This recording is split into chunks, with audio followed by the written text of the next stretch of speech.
abroad for the first time in years. To Spain. But we don't speak Spanish. So we started using Babbel. And started learning Spanish fast. With Babbel, you can start having conversations in another language in just 3 weeks. Babbel's conversational method teaches you real-life words and phrases. And with Babbel's interactive bite-sized lessons, you'll remember what you learned. ¿Cómo te llamas? ¿Cómo te llamas? ¿De dónde eres? ¿De dónde eres? When you learn a language, you want to actually use it. Babbel is designed with that goal in mind. In just 3 weeks, we're starting to have conversations in Spanish. Estoy muy emocionado para ir a España contigo. Aww. He just said, I'm very excited to go to Spain with you. Vamos a tener mucha diversión. And that means we're going to have so much fun. Sí. Gracias, Babbel. Babbel, language for life. Celebrating 10 million subscriptions sold. Now try Babbel for free at Babbel.com. Just go to Babbel.com and start learning a new language today. That's Babbel.com. Babbel.com. We've all had this happen. Somebody says something about a thing, and then a couple of days later, you see an ad for that thing pop up on your newsfeed. Weird, right? Well, in an honest attempt at not being weird, Langfeld Overhead Doors would like you to remember them when you or your friends need a new garage door. You can trust the professionals at Langfeld Overhead Door to repair or replace your garage door. You can also trust them not to listen in on your conversations, because that's weird. Langfeld Overhead Door, 402-234-2700. Prescriptions require an online consultation with a healthcare provider who will determine if appropriate. Restrictions apply. See website for details and important safety information. Subscription required. Price varies based on product and subscription plan.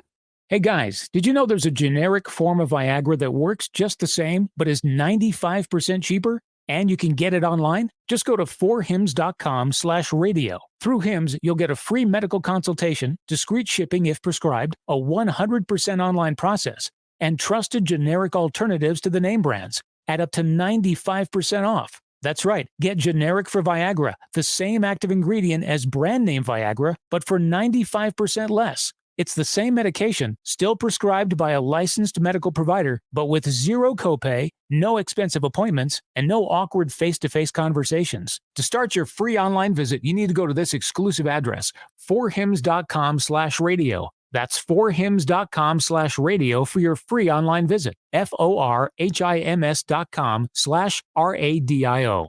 Catch all the fun at Werner Park this summer. The Omaha Storm Chasers season is packed with promotions, entertainment, and giveaways.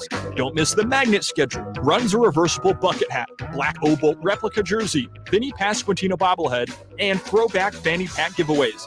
Mark your calendar for dates and details. Get your tickets today at omahastormchasers.com. Omaha Storm Chasers family. Everyone get on your feet, stir up the storm, we're family. Howdy, Greg Wagner joining you from the Nebraska Game and Parks Commission. Time now for another Nebraska Outdoor Update. Hey, how about some interesting nature facts to get you outdoors? Did you know that Nebraska has more than 70 state parklands, more than 100 species of fish, more than 400 species of birds, and more than 1,500 species of native plants? We do. You need more numbers? Go online to the Game and Parks website, outdoornebraska.gov. Question for you. Planning to be on the water this season? Great. But remember, wear your life jacket. Keep in mind that most people who drown in boating accidents are not wearing theirs. It's like I tell folks all the time, life jackets, they float, you don't on the water, so why wouldn't you be wearing yours? Please think about that and be safe. I'm Greg Wagner with the Nebraska Game and Parks Commission. I know I need to pay attention to my health, but I just can't seem to find the time. Between rushing to work and taking care of the kids, there's not much time left over for me.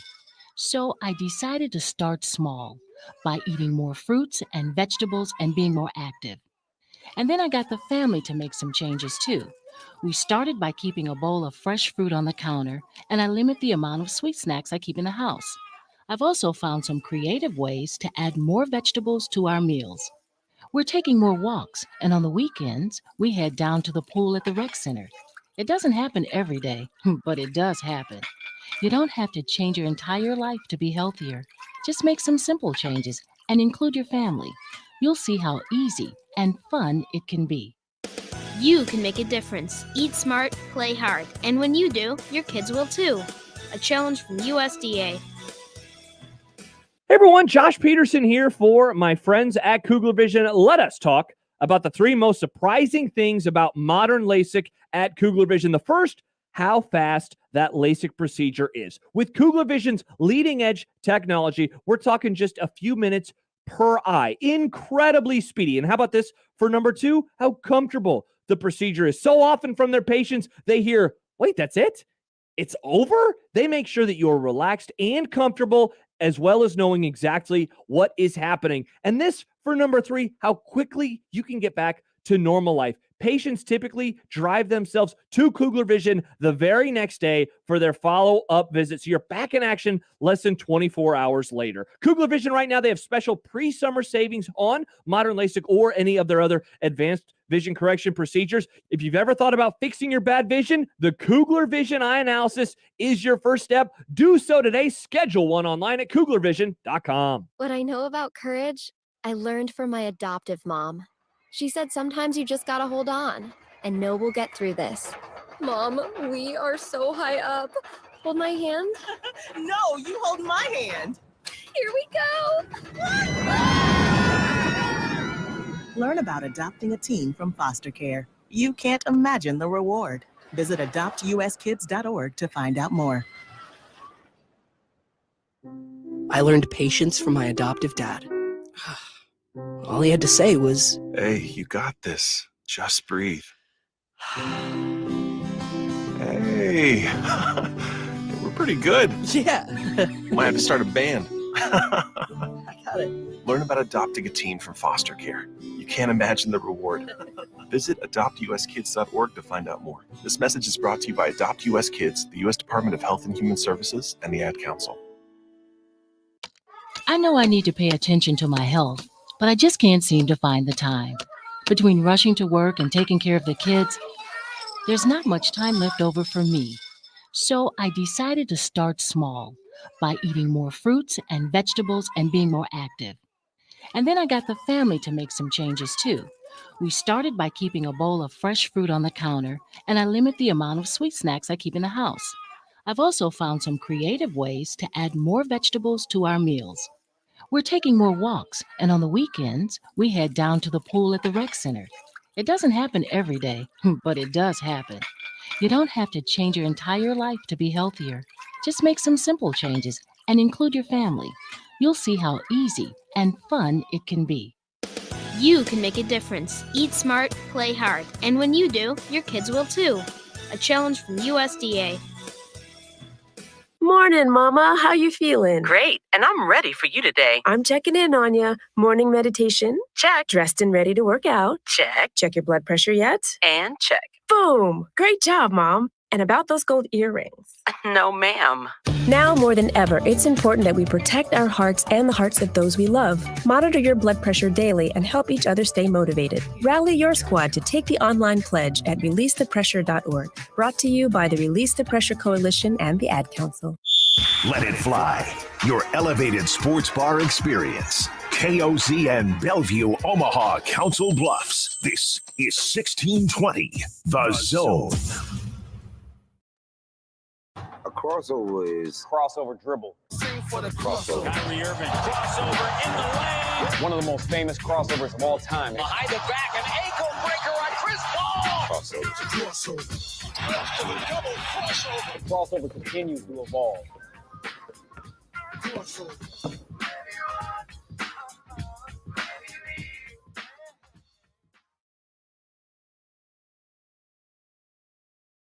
Previously on Unsportsmanlike Conduct. The takeaway here is everything they did is worked. And it's worked to the point that the attendance is up 8%. That is bonkers. So, I mean, it's showing itself in every facet of baseball. It's working. Working on the field. It's working in attendance. I'm guessing, not a TV. A crossover is crossover dribble. Sing for the crossover. Kyrie Irving, crossover in the lane. One of the most famous crossovers of all time. Behind the back, an ankle breaker on Chris Paul. Crossover. Double crossover. The crossover continues to evolve.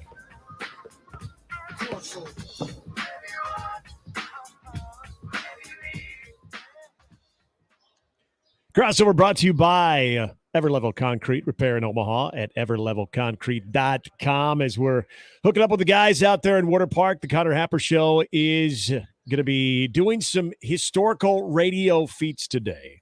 What's up, boys? Historical? Is it? Right? Is that what we're calling Is it? that? Well, Historical? yeah. Yeah, I guess so. We're going to sell this baby in July. I guess we are history makers out here at Werner Park. So yes, Marty agrees. So yeah, we're all here. We're underneath. We're right behind section 114. They're going to pull a tarp off soon, and we're ready to do some radio and do some other things as well. I'm very excited. All right, so they are playing today. Marty's not going to bang this. He doesn't have like a something. He has absolutely no interest in banging this. Okay. No. All right. Poll question. This is the beauty of this. It sounds lively out there. You guys already got a crowd? Well, it's great. Yeah. So, I mean, everybody's starting to arrive at the ballpark, and they're, starting to, get the field ready and ready to work. The other thing is we're underneath the overhang, so there's some like birds. Yeah, I so heard you that. can hear the beautiful bird chirping. It almost sounds like the piped-in feed at the Masters from when from 2020. Yeah, I like the ambiance around here. It's So, do you have bird? You know what protection? No, we're just going to trust the birds. Okay, because you know what happened to the College World Series. I do. I got pooped on at the College World Series. That happened. You did? You got pooped on? Yeah, so they on were the bucket sitting hat? on the yeah. Well, it actually landed on my shirt. They were like hanging out on the thing that held up the net, and they just right there, just boom, and then the wind must have carried it right into me. That's the way it goes sometimes. So Matt Lothrop had some issues where he sits for the College World Series. Like I saw his string of tweets. His brother-in-law kind of got smoked a few times. He got a little warmness on his shirt. Yep. So one of his family members got it. He was a multiple. It was a repeat offender. So now the birds here at Werner Park would never do that. They would never. They're good birds. The next thing you know, there's one diving. All right, so you have to explain. Now, I usually when we're all out there, we are in the gift shop or the souvenir shop, whatever you want to call it, whatever they're calling it today. So It's called Stormfront. Yeah, you can't Stormfront Team Store. you can't see the game. You watch it on TV. You got people coming in, especially on field trip day, and kids are trying to steal stuff, and they're trying to then steal radio stuff. So it gets a little distracting. You guys are in a great spot. So you can see the game, and Connor, you can do what you're going to do. Now, will you be doing live promos on the air? Yeah. I mean, you'll be able to hear him, but Josh. So like when I leave, Josh will be basically like anchoring the coverage. Oh, wait a minute. I have asked Martie Cordaro to come in and co-host, for a portion of the show. It's going to be zany. Okay, this has changed things. So I thought you were going to be doing on-field live on radio. So we couldn't figure out how to get it all hooked up completely so you can hear everything, but you could still hear me, Gary. Come on, it's the same thing. The bit is that I look like an idiot. The bit is I'm running around the ballpark the entire show. We get to see my step count at the end of the show. So that's more of the bit. All right. So what are we doing today? Are we doing high-low? We're doing trivia. Yeah, high-low starts us off, I think. So that's a fan favorite. Gary, you could attest to this because you've seen all the games over the last several years. The higher or lower has been a wild success. Oh yeah, yes. And you pull it off really, really well. You get the suspense going. Yeah, that's a popular game. Now, are we going to do balloon bust? Yeah, are they still doing the balloon bust? We have balloon bust today. Classic. So we're going higher, lower, mid 2. We're going balloon bust mid 3. What about hurl the pearl? What inning are hurl the pearl today? Hurl the pearl is going to be in the 5th. Yeah, that's a 5th. Now, what happens on a day where it's we got some rain around here? We'll probably hurl the pearl on the concourse somehow. Not exactly how that works. I'm not sure. They're not going to put the vehicle on the field. Yeah. Don't want it to sink. That makes a lot of sense, actually. I like thought of that. I like that. Yeah. All right. Got a little coffee run going. Hey. We got a little trivia. It'll be good. Nobody else is. Yeah, that coffee run. So I think it's very slanted towards which character wins, but that's just me. Well, hey, we just hand the people the opportunity, the bullets to run down the line, and if they fall, they fall. We don't rig the race, Gary. It's not. There's nothing nefarious. Yeah, there's one particular character in the scooters race that has not won. Oh no! Oh, see, you don't know. They so they're changed due. But they used to have like a I agree with you, Gary. They used to have a predetermined like video, and Anita Coffee would never win. Mm-hmm. But this year we actually have real humans running the race, and so they run down, and it's not predetermined. They just they have 3 people who run the race. All right. Anita Coffey is no longer, she no She's longer has back. to suffer from only losing 2 games, winning 2 games a year. All right. This will be a lot of fun. What is if we're doing some betting on this in terms of your steps on the pedometer? What are we looking at here? What's a healthy over-under? Give me a total, and then we'll go from there. So I don't know what a normal day looks like for me. Marty showed me a picture. Oh, Marty was Anita Coffey once or twice. Wow, look at that. Yeah, interesting. Is that why it hasn't won? Rigging What's that say the about race. Marty? Another example of rigging the race. Gary, Let's put a runner in that spot. I don't know. I don't have an example for you on how many Yeah. steps I normally go a day, but I imagine it'll be, I don't know what, It'll probably be high today. probably College World Series level of steps. What if we set it at 8,000? 8,000 seems right. Let's say 8,000. I'd take the over. And we'll go over. Yeah, I already think I got would take steps the over in on this that. morning. Okay, So, yeah. I mean, this is a daily step. This isn't just like from certain time to broadcast being over or your time at Werner Park today being over. Like this is a full day. But I'll take the over on 8,000 if that's what we set it at. Yeah, I think that feels right. But no, it's gonna be fun, man. Like I'm excited to actually do this while the game is going on. Like you said, when we come out here, sometimes we get sort of hidden in the back of the store, or there's not a game going on at all. So I'm really happy to do it while the game's actually happening. You'll be able to hear the crack of the bat and the oohs and the ahs and stuff. And the players are leaking out onto the field already, but they still got to pull the tarp. So we're a little bit away from this. I'm excited. I'm jacked. Now ready to go. I I'm got my also Bobby Witt hoping Jr. jersey on.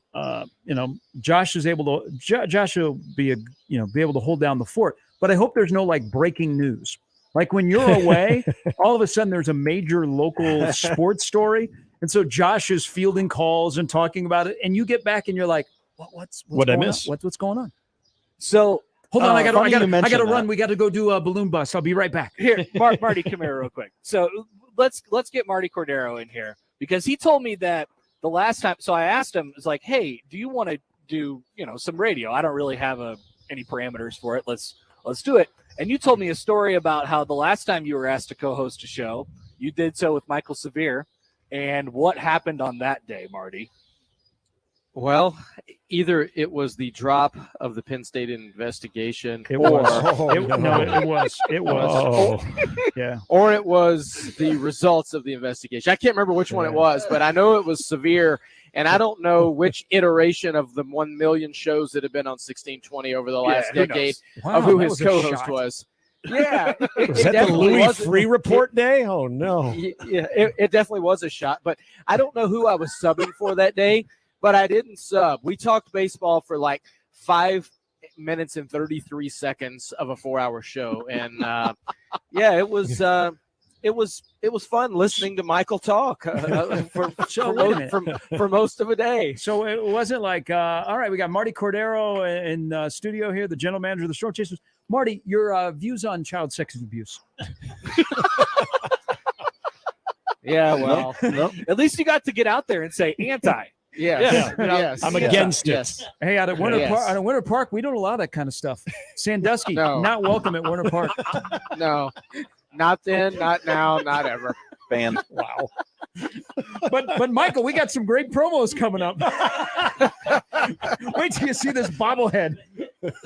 Bark at the Park. It's right around the corner. Kids. Uh-oh. Oh no, we got cut off. Oh no, it sounded like the power just went out. It did sound like that. we're tackling some good stuff there This too. is really good stuff. And all right, well, This is what happens. Get him Well, back. that Sandusky guy, he's in a lot of trouble. But we got Kids Day coming up next week. Exactly. And we've got chaperones, so don't worry Yep. about it, parents. We've got our annual elementary at the ballpark. It's going to be great as we are talking about a very uncomfortable subject right now. 12:05 today is first pitch out at Werner Park. The power went out. So someone kicked the power. That's what it. I've done that before. I know what the sound is like. Yep. Well, it's just a bunk. That's too bad because it's really great radio. This right here. Well, you've had this for As 4 we- hours now. Yeah. As we're awaiting. So we just continue the show. As we're just awaiting them to come back on. I brought up earlier. We got quite a few Twins fans that listen to us. Dallas Keuchel is scheduled to pitch on Saturday, but will he still be in St. Paul? Oh, yeah. So Dallas Keuchel, who has had a nice little major league career, trying to make a comeback, is in the Twins system. He's in St. Paul. He has got a 0.90 ERA. Can he hit? That's what the Twins need the most. But he is scheduled to pitch here on Saturday. There is some chatter that either that's the last time that he'll pitch before the Twins make a decision on him, or he will be summoned to Minneapolis before then. Remember when Clayton Kershaw was supposed to pitch in Omaha, and then it was the day before, right? Or was it the morning of? It was either the day before or the morning of. Yep, let's bring you back. And those tickets were already sold. I believe they had a very good crowd still that night. They did. I think they turned it into a promotion. All right, are we?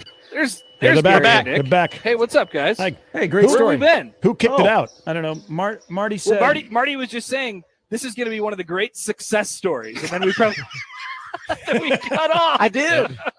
I did say that. Hey, just as a baseball guy that you want to dabble in a little radio, that power switch, it works the same whether you're in baseball or radio. Don't hit it.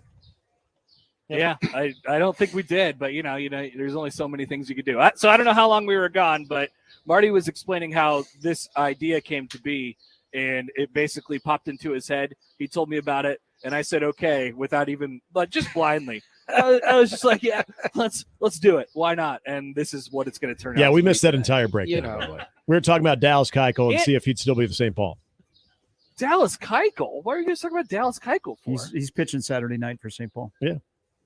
Oh. Okay, well, it's Tuesday. We got some time still before Dallas Keuchel Day.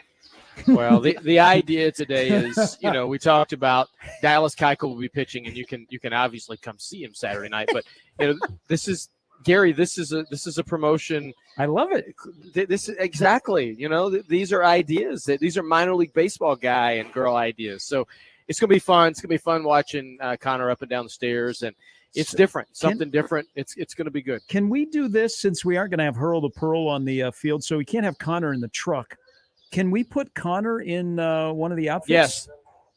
Yeah. Oh. Could have said just about anything there. You could have said anything you wanted to. Yes. Whatever you want to do with Connor. So like one of the outfits for what, Gary? For What are you the talking about? Scooters coffee race.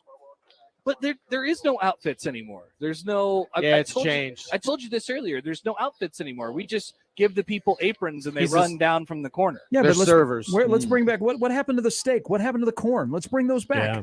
Oh, we can definitely get him in Colonel Cobb, or we can get in Omaha Steaks. Sizzle. Yes. We got sizzle. So we can do that. But then I really don't know how you do any radio at all.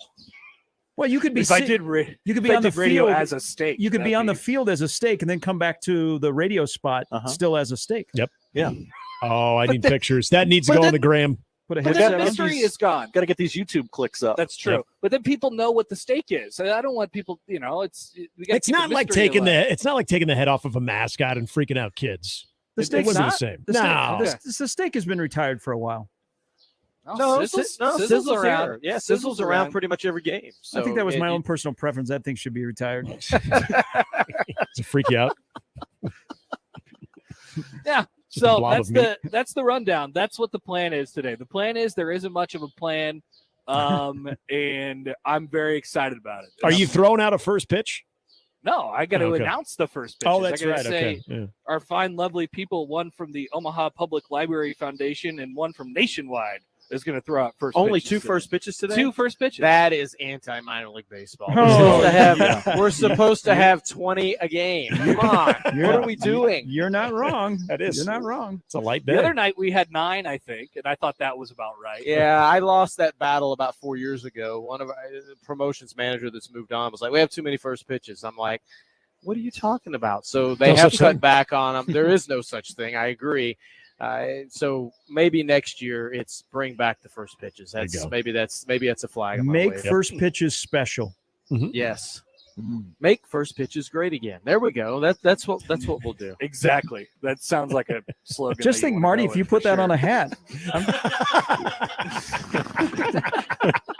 A big blue hat.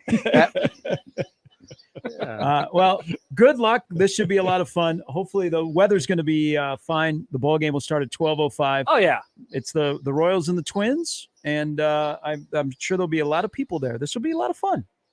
Oh yeah, Gary, you working today? I am not. Oh, What? okay. I thought Wow. Tuesday was supposed to be your day where you work, Gary. we went through a transition, and I'm not there on Tuesday. I will be there on Wednesday and Thursday if you want to come back, Connor. I'll be here. I won't Okay. be doing the radio show, but I will indeed be here. Both of But those I nights. may stop out to see how this is all going to go down.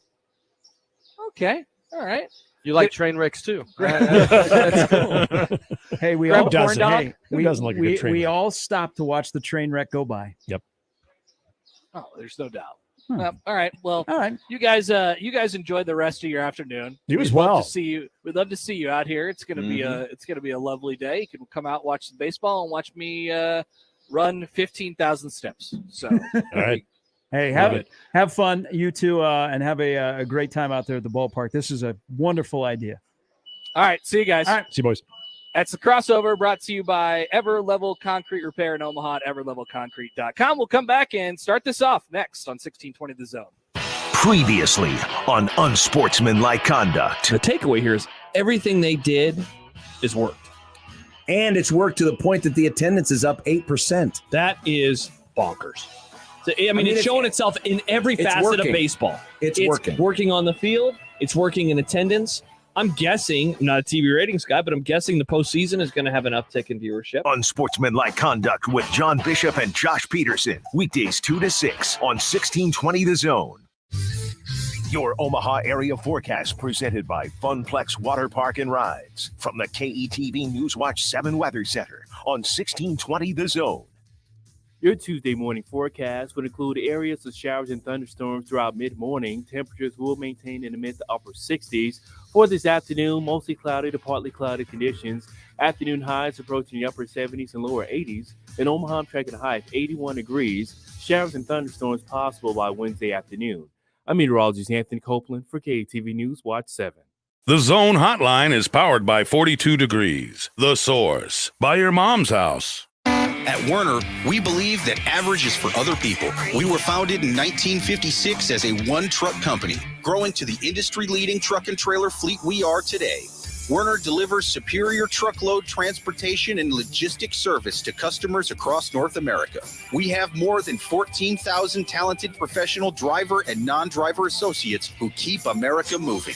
Visit ChooseWerner.com to see opportunities available with us today. That's ChooseWerner.com.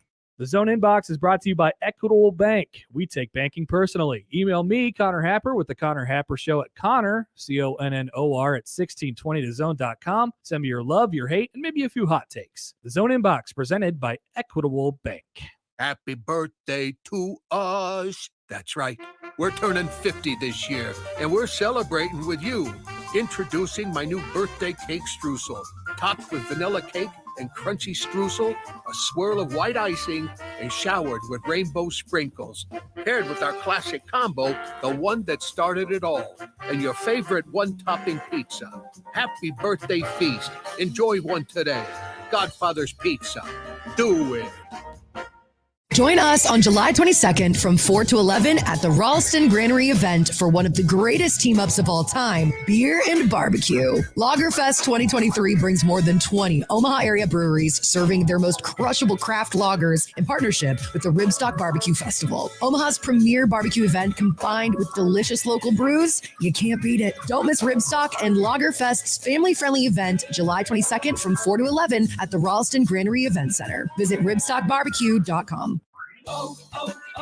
O'Reilly Auto Parts provides more than just the right parts for your repair. Our professional parts people can also offer free check engine light diagnosis. We can scan your vehicle and provide a list of possible fixes. Find the right parts for you or recommend a great local repair shop. Don't ignore your check engine light. Stop by your local O'Reilly Auto Parts. O'Reilly Auto Parts. For adults with moderate to severe plaque psoriasis who are candidates for systemic or phototherapy, now there's Skyrizi, Risankizumab Riza, a prescription-only 150 milligram injection. With Skyrizi, 3 out of 4 people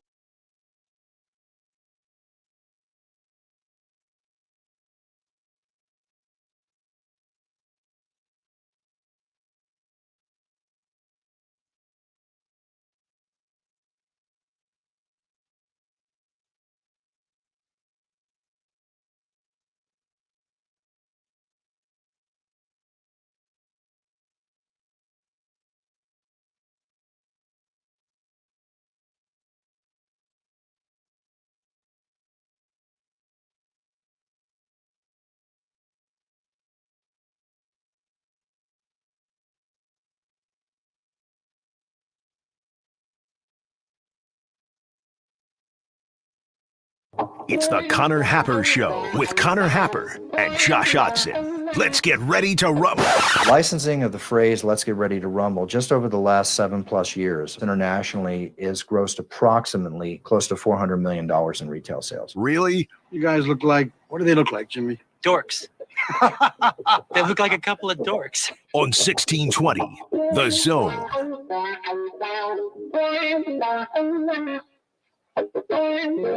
All right, good morning. Welcome in. Happy Tuesday. It's the Connor Happer Show here on 1620 The Zone and on 1620thezone.com. Connor Happer, Josh Hodson with you at Werner Park, where we will, at some point today, hopefully in an hour and a half, we'll have some baseball. All of the rain has started to pick up just a little bit more here at Werner Park. See, this is it, but Josh, here's the deal. It falls in line with really the spirit of what we're doing today. And the spirit of what we're doing today lies in the word unpredictable. You can't predict baseball. You can't predict what's going to happen in this dumb radio bit that we're trying.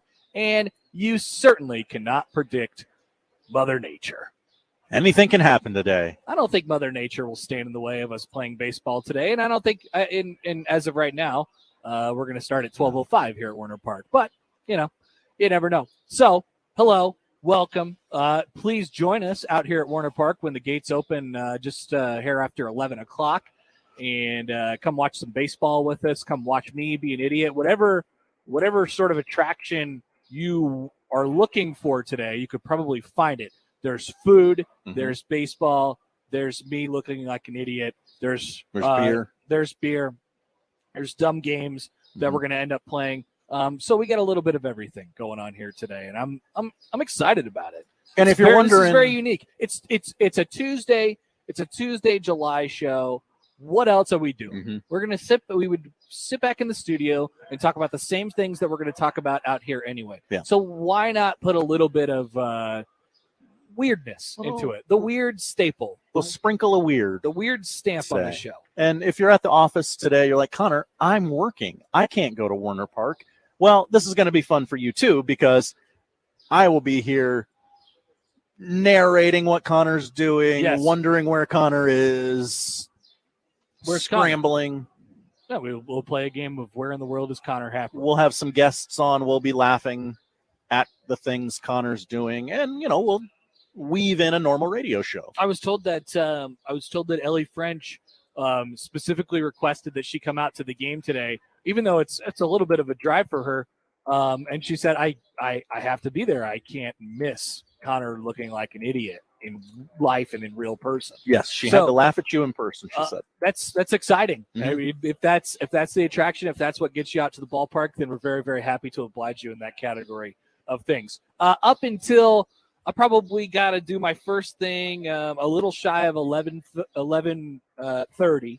So up until then, it'll be basically a normal sports radio show with just a little birds chirping in the background. Like I said, how about a little Masters 2020 vibe going on right now? Cheep, cheep, cheep, cheep, cheep, cheep. People forget that Augusta National piped in bird noises. They did.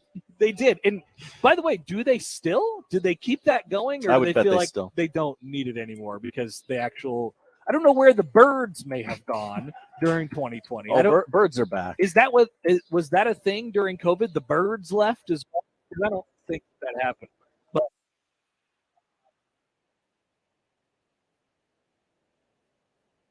a few players out, getting warm, getting ready to go. But we still got plenty of time before game time. Welcome to the show today. Outside of me running around like a chicken with my head cut off, it will be a generally normal show. Allan Bell will join at 11:30. Ellie French will join at 1 o'clock. And Martie Cordaro will just be around. He's going to jump on whatever he needs to jump on.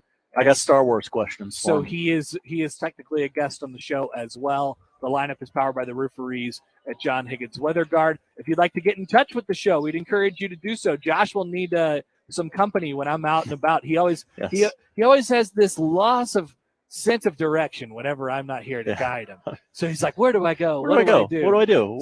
You guys can be there for him on the text line at 402-951-1620. You could call into the show as well. YouTube at 1620 The Zone TV. You could watch our stream at 1620thezone.com. On birds, the amazing Daniel says it's complicated since birds aren't real. Great point. People forget that birds aren't real. Also, earlier, we got a text in from Cody on the text line that said, can I get an alternative line at over 12,000 steps for today? Oh, wow. So you get some pretty good money. So you get some plus money on 12,000 Sure. steps today.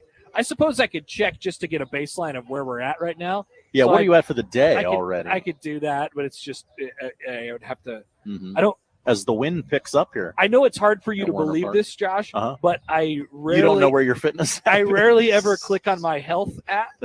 So, really, yeah, it's just one of those things, man. I don't really look at it all that much. Where would this information be?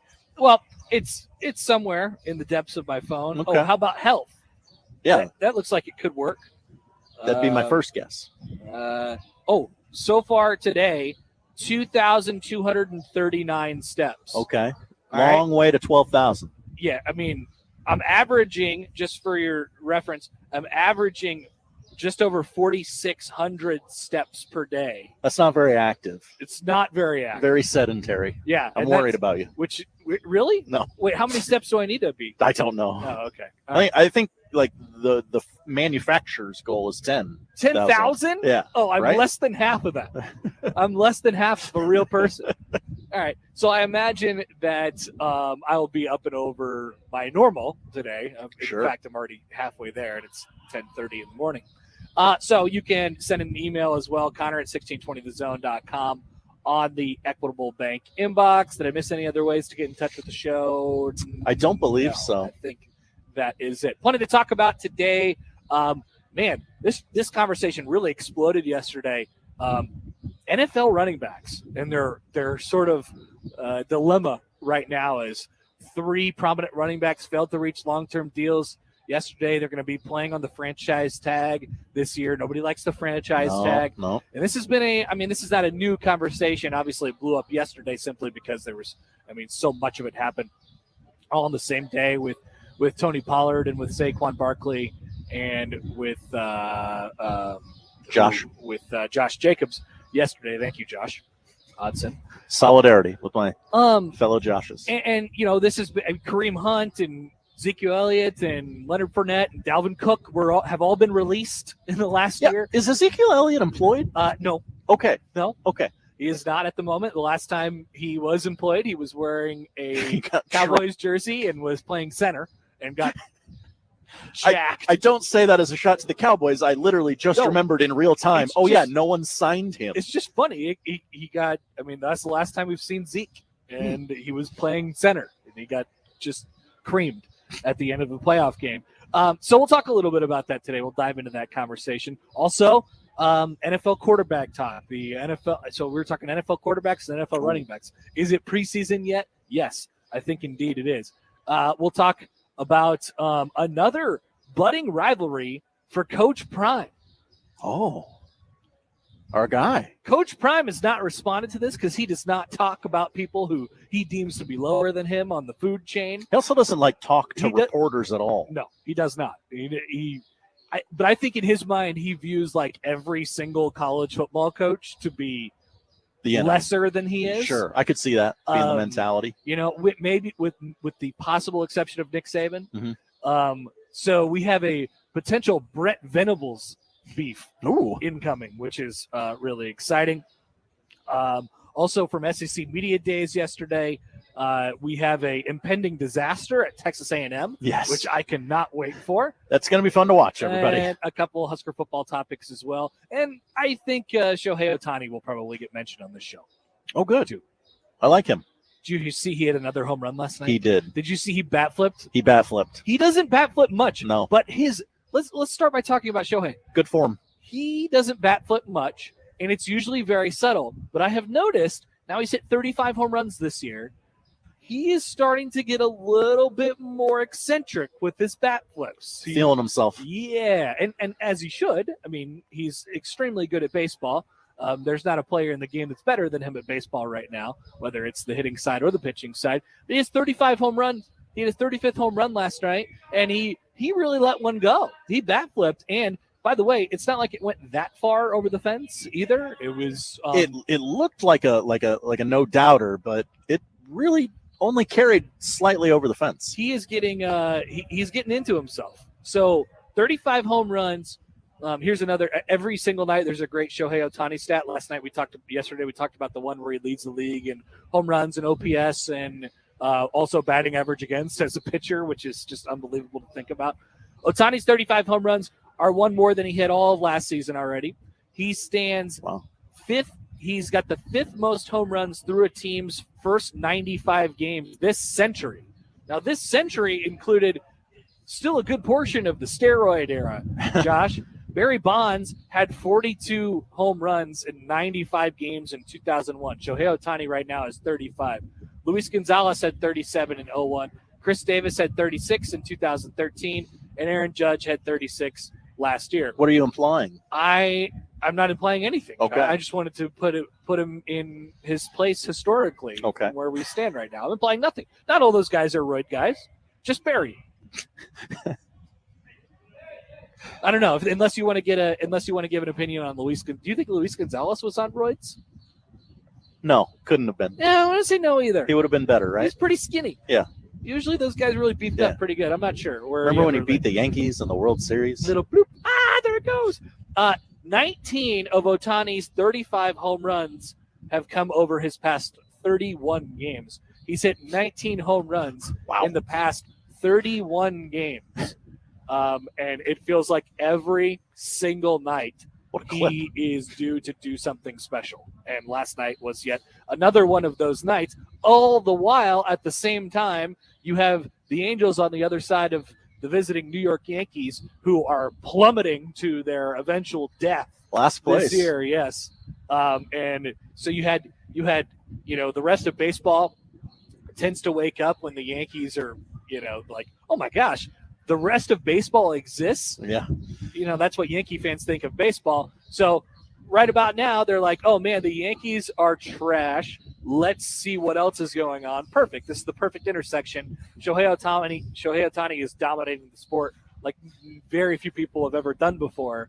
And also the Yankees are plummeting and spiraling to their eventual death. It's very, very exciting. Yankees still very much in the wild card mix, though. Yes. Even though they are in last place. But you know how New York sports fans work. If it's bad, it's the worst thing to ever happen. Yeah. Yes, and in case you didn't notice, there's some wind. A little bit of wind come in from right center field, blowing right at us actually. As the flags have moved. What did I say about Mother Nature, Josh? You can't predict it. I didn't think that there was going to be any cold wind when I woke up this morning. Although I see the sun, not by us, but it's out there. So I figured, hey, when Marty came up with this idea, it's probably late May, maybe early June, and he was like, I got this idea. Well, how about this day? Is there any specific days that work for you? And we eventually landed on this day. And I was like, great. It'll be 190 degrees, and I'll run around and I'll just sweat for the entire time. Now, I'm currently reading 64 degrees. We've got, probably 10 inches of rain in the last 2 weeks now. And we have a northeasterly wind coming in that is direct. Because usually when you're out here, I always tell people this out at the ballpark. So the Werner Park faces, northeast basically. And so left field is due north. And so in the summer, the sun will come, or the wind will come directly out of the south, and it will transform Werner Park into the greatest launching pad known to man. It is not uncommon for baseballs to land up on top of the clubhouse, which is probably about 480, 490 feet away in left field. It's not uncommon. That happens during the summer. In the spring, in April, when it's 37 degrees and we're just trying to get in the game any way we can and make it go as fast as we can, the wind will come in directly from the north and there will be no home runs, and it turns into the most impossible baseball field of all time to hit home runs in, except for like Wrigley, sometimes. It's a real feast or famine ballpark out here. It really, really is. And so usually in the summer, we get home runs flying out. The fans love it. It's warm. Today we're going to have a nice little in between. where it's cool. People will be wearing jackets. There will be a springish feel to the ballpark with the wind coming in the way it is right now, which is basically straight in from center field and from right center. And it'll also be comfortable enough where you want to come out and watch the game. How about that? Yeah. I like that. Kick your feet up, grab a cold brewski, hot dog. Dude, you know what I get every single time I come here now as a fan? Corn dog. I love corn dogs. I'm not afraid to admit it. I love corn dogs. Love corn dogs. I do. I love corn dogs. There's a well done corn dog is delightful. Oh, they're very well done here. Sure. The other thing that I haven't quite gotten into over my whether it's broadcasting career or just going to baseball games life, it is a thing around here. Maybe we can bring in Nick Batters in a little bit. But so Nick's here this year, and young Jake Eisenberg was here last year. Yes. And both of them uniquely on their own had set up this tradition where on Sundays they go get an ice cream helmet. They get the helmet full of ice cream. Well, Sunday treat. So Nick shows up here and he starts doing this thing, and everybody was like, "What are you copying off of Jake?" And he was like, "Nope." This is something that I've always done as well. So apparently it's a thing with broadcasters for the Omaha Storm Chasers where they take pictures with their ice cream helmets. You think that's part of the interview process? It must have been. I'm not sure. Look, we need a guy who's going to give us a certain skill set. And we need those ice cream things. I haven't got into the ice cream helmets much, but that's one thing that I'm trying to knock away this year. They got a bunch of flavors of ice cream here at Werner Park. As a child, that was the way to go. Oh, yeah. And then they went away. Inexplicably, the ice cream helmet went away. Now it's back. Yeah. As a bit of nostalgia. Do you remember a couple of years ago when everybody was doing the big old bats, the big long bats, and they were drinking the beers out of the bats? Yeah. Whatever happened to those? That felt like a 1 year thing. It's very impractical, right? I've never ordered one. I didn't either. I cannot imagine it being a great vessel. Somebody for saw it on TV beer. once, and then everybody, and then it got popular everywhere. And then after that, it immediately went away. And I'm not exactly sure what happened. But here we are. Oh, look, it's the Peter Man. The Peter Man. Peter Man works here. Staying hydrated. Look at this. Oh, yeah. 2 drinks. He's got his water. He's ready to roll. Yeah. The Amazing Daniel writes in on our YouTube page about Ohtani's home run last night. He says, that was unreal. I was watching that live. And besides the bat flip, he was really fired up, rounding first, far more than normal, even though I realized, it was to tie the game. He was. He's starting to show this. I feel like you said, Josh, I mean, him feeling himself is probably a good way to describe it. But, he's starting to be comfortable in his own skin as a Major League Baseball player, which is terrifying because he's dominated the sport for now basically the last 2 entire seasons. And it feels like just now that he's getting into himself. Okay, this is what I'm allowed to do. This is the amount of leash I have. Scary to think about. Is he? I mean, maybe he also just wanted to beat the Yankees. Is it possible that that there's more? Like, are we in full Ohtani prime right now? I always try to make note of that because when they get to a certain age, like if it's 29, 30, anywhere between 28 and 32, you're going to be watched. This is in basically every sport, with the exception of NFL running backs, because your prime is when you start your career as an NFL running back. But in sports, that's your prime, right? You've been in the league for a couple of years. You're comfortable. You feel good. You know what your role is. You know exactly what you have to do. And, your body and all that stuff as well. Are we in Shohei Ohtani's prime right now, or is there still a peak left for him? That's scary to think when about. you consider that he's really just starting to kind of feel himself a little bit. Figure out the American game, the subtle intricacies that the are baseball a part. Yeah. The baseball part took him no time to figure out. He figured out the baseball part really easily. It's the other stuff. That's what LeBron has perfected, right? LeBron, it didn't take him very long to figure out and compete in the basketball stuff. But to have the longevity piece of it, you have to take care of your body and you have to be comfortable in front of, media and advertisers and whatever else might come along with that. I think we're probably approaching that part of Shohei Ohtani's career right now. And we may not even be full peak at the moment. I wonder if he went to the World Baseball Classic, saw the amount of showboating, for lack of a better word, at the World Baseball Classic and went, Hey, that was fun. I'm going to start doing that. Why don't I start doing this? Why don't I add a little of this to my game? People forget that Josh, he struck out Mike Trout to end the World Baseball Classic. Yeah. What a moment. That could still go down as like the baseball moment of the year. Nothing has passed it yet. Unless Julio Rodriguez would have hit a home run in that All-Star game. Then that may have passed it. But, yeah, nothing's passed it yet. That's for sure. All right, we're out here at Werner Park. We are over an hour until the Chasers take on the St. Paul Saints as they're getting ready to put the preparations on the field. I see some sun starting to peek out. We'll get this wind to die down, and we're going to attempt to do something that has never been done before because it has never been thought of before, because it is stupid. And I love doing stupid things. That's the name of the game here on the Connor Happer Show as we return with more on 1620 The Zone.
All right, welcome back. More of the Connor Happer Show here on 1620 The Zone and on 1620thezone.com. Connor Happer, Josh Hodson, and co-host Martie Cordaro, all here from Werner Park as we are, just a little over an hour away from first pitch here at Werner Park. But we are also about 5 minutes away from the greatest show on dirt, which is tarp pull. Oh, yeah. Now, if anybody's ever played baseball at the post high school level, you know about tarp pull. And if you've ever been involved in minor league baseball, you wait until they tell you, hey, we're going to put the tarp on tonight, or hey, get down to the field right now because we have to pull the tarp. It is an all hands on deck situation. It is, Marty, It and is. You'll have your entire staff out there in about 2 minutes, which I'm Yeah, excited for. yeah. There'll probably be about a quarter that are still at the gates or in the ticket office or in the clubhouse, actually doing real work. And we get to go play. We get to go play on the field and pull the tarp off. And look, we were just talking off air. It's gonna be a great day for a game. Gates open at 11. The tarp comes off at 11 and 12:05 first pitch. We can see the sun. We're going to be about a high 80 by the end of the day. Oh, yeah. It's going to be nice. Josh, you have a burning question. I do. We saw a tarp pull go horribly wrong last night in Major League Baseball. The Cincinnati Reds Have you seen this? Have you heard two about guys this? swallowed up by the tarp I'll have last to night. check it out. What's the worst tarp pull you've ever witnessed? Well, we had one at Rickwood Field where the Major League Baseball will be next year at the Rickwood Field, and the tarp actually went into the stands. And that was one of my 2 years there, and there's several others, and maybe that's a segment later on. Maybe when I'm up here, we can talk about bad tarp pulls. But Absolutely. I'm would gonna love that. Get him out there. He's missing a I'm shot. unwinded, and I'm going to go pull tarp real quick. Okay. There he goes. Okay. All right. There he goes. Tarp puller Martie Cordaro, and the Chasers staff is pulling it off right now. I understand minor league baseball is an all hands on deck operation, but he's the president of this fine organization, but you should and he's see- getting his hands dirty. Now, two things. First of all, listen to the music that they're playing. This is a tradition. Da, da, da, da. Second thing, if anybody has been around here during a Storm Chasers game before, Josh just said it. Minor league baseball is an all hands on deck operation. Marty takes that to a different level. He is everywhere around the ballpark during the baseball game, doing whatever needs to be done, putting out whatever fires it needs to put out. And the great thing about it is you have no idea what's going to happen out here on a daily basis. There could be a group of 700 kids. You could be prepared for that to a certain extent, but also you never know. The popcorn machine could go down, which we hope never happens. No. By the way, we should get a big Scary. old bag of popcorn. Oh, yeah. That would be also very on brand for this show. We need to do all the on-brand things for our Do you remember when they used to bury a diamond ring in the infield? Oh, yeah. And they would dig it up after the game? Oh, yeah. That was weird. What a great promotion. So I don't know what just made me think of that, but I do remember that. That was really good. I believe it was a Good. Borsheim's bit. Yeah, I think the grounds crew probably was like, Let's maybe not do that one again. maybe next year we could probably lay off that. So the tarp gets pulled out into the outfield, and then they are folding it in half right now, and then they'll fold it in half again, and then they'll fold it another time, and then they will roll it over that big old tube that you see right there. Yeah. And then they'll roll that sucker off the field. How many people we got out there right now, Josh? 15 probably? 17 by my crude math. 17, that's light. Oh, okay. So they'll pull it all the way back across the field, and then we'll get into the process of folding it. This Beautiful. is I wish my wife could see this because she's mesmerized by such things. I believe gates have just opened. Okay. Here at Werner Park, so we're about to get the diehards are madness here shortly. So here's another thing that happens when the gates open at Werner Park. There will be, on average, probably a group of 10 to 15 people who are ready to come in right away, and sometimes it's more. Like for big giveaways, you'll have the line. Oh, yeah. The door. But it's the same 5, 10, 15 guys, Regulars.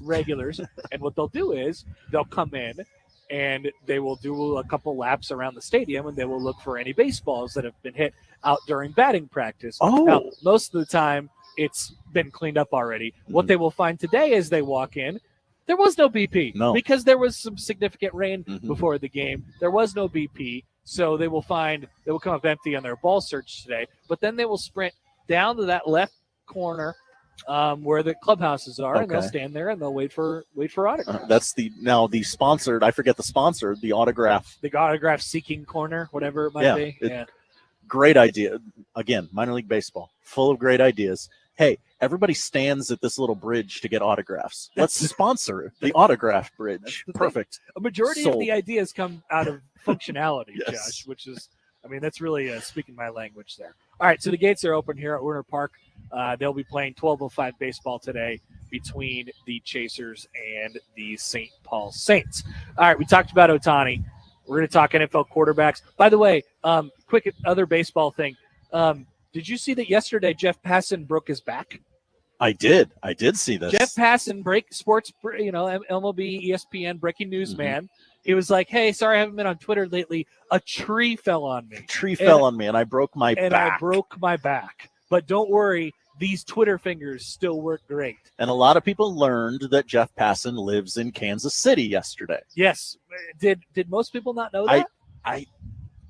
There's no not DB way to say this, but yeah, I knew that. I thought people knew that. I'm sorry. I will inform you where everyone lives from now on. So, by the way, and we can't tell when we turn into robots on the air. Not a clue. I understand that it's happening. We get this text from Brian on the text line that says, those of us listening on the radio just got that it's the same blah, blah, blah, blah, weather test. Oh, it's the EAS test. Oh, we must have missed that. Okay. JC tweets in and he says, that's JC? Yeah, JC. You don't Jesus Christ? Yes, that's him. Wow. He has Big Twitter, fan of the show. He has Twitter account. He says that's the most cuss word bleeps I've ever heard in one show. Our apologies. But yeah, we had to test the weather. Was there an Amber Alert or something? Normally you can. I don't know.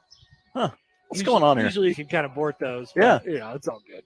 The sun is out now. The sun is out. It's going to be a lovely day. Yeah. Once you so you'll get up after a rain, you'll get up out of your house and you'll see, oh man, don't you love the look of the grass after a rain?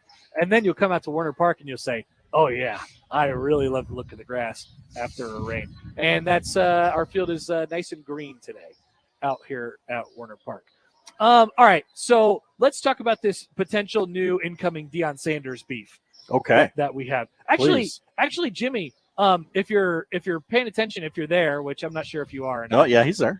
We have a button on our bar there that says it's brown and it says Coach Prime update, I believe.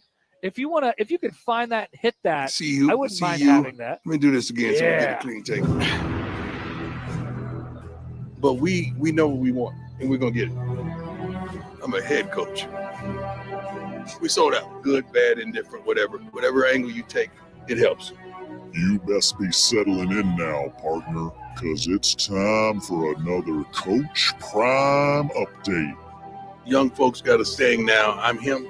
On the Connor Happer Show on 1620 The Zone. All right.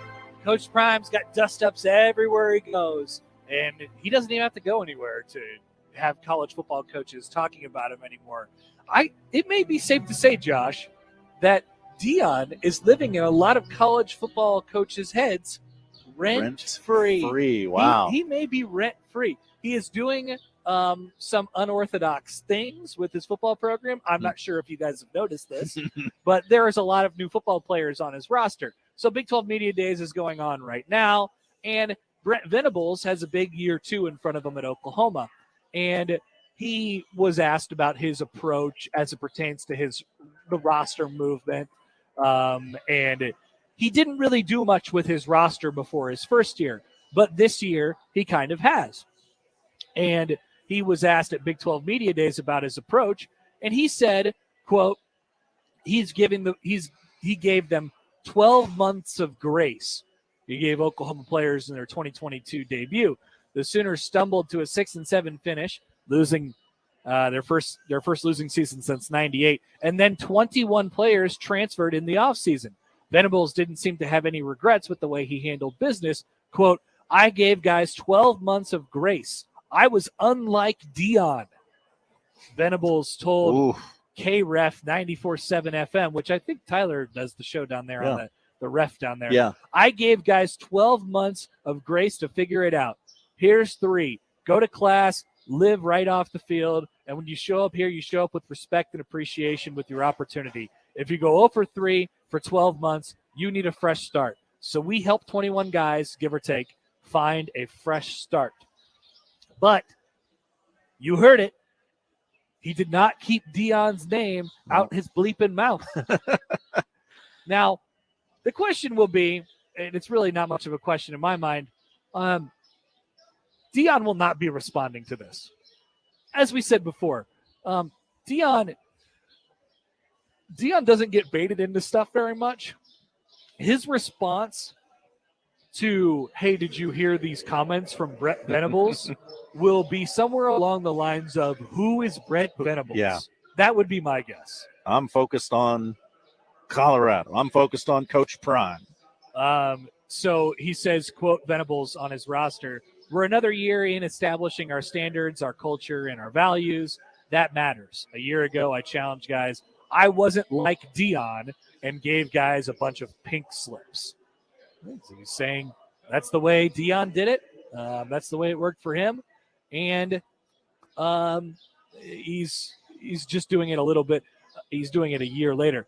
Now, that's sort of what I find interesting about the whole thing. If he's throwing shade at Deion, which I guess I don't really have much of an impression that he's like attempting to throw shade at Deion here, but he is doing the exact same thing that he did. He's just doing it a year later. Yes. Which is interesting to name Deion by name here. Super weird flex. Yes. To do that. Well, Don't worry. I let him stay a year before I kicked him to the curb. Don't worry. I'm nothing like Deion. I did it after a year.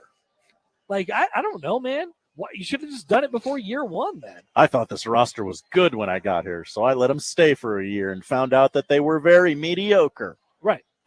But like other coaches are going to have this same idea as well. Look, Marty's back from tarp pole and he's got his shoes off. And he's got we'll put this to the side. Off? Yeah, shoes off is an interesting move, President C. No, that was just when I came off the field. That was to not bring the warning track material up the stairs. Smart. Smart. It's a veteran move. Not smart, just veteran. I'm not smart. So that was only about 10 minutes. You guys had to take I know. care pretty quick. I missed the initial dump. I was they said 11, and it was 10:56. They didn't wait, so I had to help other ways. Yeah. So you took it all the way out there. You rolled it back, folded it in half a couple times, and then rolled that thing up, and there it sits over in the corner. Feels in great shape. And just like clockwork, Marty, here comes the sun. Exactly. Baseball's That's the way it works. outside. That's the way it works. That's it's one of the intricacies of baseball in general. There's a tarp. It takes 30 minutes to wind that thing up and get the field ready, and then we get to play some baseball. We still got about an hour, though, so this is on schedule for today. Absolutely. 12:05 first pitch. Gates are open now. Parking lot's open. Come out. It's a great another winning Wednesday and Kids Day today as well. Building Blocks Day. Oh, yeah. It's a great day. Yeah. Oh, man, it really is. You got any takes on Deion Sanders, co-host Marty? Regarding what? He was a heck of a two-way athlete. Yeah, okay. Yes. Oh, yes. I mean, growing up in Louisiana, I was 91 high school graduate, so it kind of was the Deion era. And, obviously he played football just down the road and for the Cowboys in Dallas. But what an amazing athlete, interesting coach, interesting chip on his shoulder, attitude, recruiting, whatever. To say it will be an interesting period in Colorado is too cliche and understated probably. So, we'll see. We'll see what happens this fall. But I'm more curious if he stays 3 or 4 years, how many of the players that he's recruited and brought in turnover. He always talks about going out and getting whatever players he wants. But, I wonder which players of his own he's even going to be able to keep. I know. I wonder the same thing. It's funny because so we were just talking about the story yesterday. Brett Venables, the Oklahoma coach, said it at media days. He said the way that we're turning over the roster worked in a little bit of a different way. We're not like Deion. We waited a year. to turn the roster over. But it's funny. I think it's funny how some coaches sort of like act like they're above it, and then they'll throw Dion under the bus. Like we've talked a lot about Dion. We've spent a lot of time on him and how that is not exactly how I would build a program. But at the same time, there's a lot of coaches doing it in the same way, and they want to say, hey, look, I'm not like Dion. Well, let me ask you a question. What is the way to build a program these days? It depends on where you're at. No, it doesn't depend on anywhere. We don't know yet. It's too early to be able to say that's the way you build a program. Sure. This is a new era. Yeah. And for those that say Dion's going about it the wrong way or he shouldn't be doing that, I think you're judging too early. And I think three to 4 years from now, we're going to be able to see which programs have done it right. And the other thing, though, I got to speak out of both sides of my mouth. This has been going on, just not not as public and not as open transfer. So some of it's happened anyway, but not in mass. I mean, not in mass. I mean, you've got all programs with 20 to 25 minimum new players each year, and look, it's free agency. I don't know if He's taking advantage of I don't know if Ed O'Bannon should be referred to as Kurt Flood or not, but someone should be because this is free agency, and be careful what you wish for. It's college athletics are not college athletics anymore. We need to come up with a new phrase, a new descriptor. We do. Certainly not. We need to come up with a new descriptor. It's a lot different than it used to be. That's for sure. I feel like the more time goes on here, I'm okay with how Dion is approaching this. I think college football needed a little bit of an agent of change, like you said, Marty. Like you get it out in the open. You actually talk about it. He's been relatively transparent with his team. He's actually been very transparent with his team. He's been Some might say too transparent with Maybe everybody. so, Josh. And so we've been hiding. We've been hiding behind that for a really long time. And here comes Dion. Is like, this is the way I'm going to do it. And there's still other coaches who are like, that guy. Like, I'm not, far be it from me to defend the Colorado coach, but I think there's some. I don't know. I'm a little bothered by how other coaches feel like they're better than it. You know what I mean? Because it's working the same way all across the country, and we'll see how it works with Dion. I still don't know if it's going to work.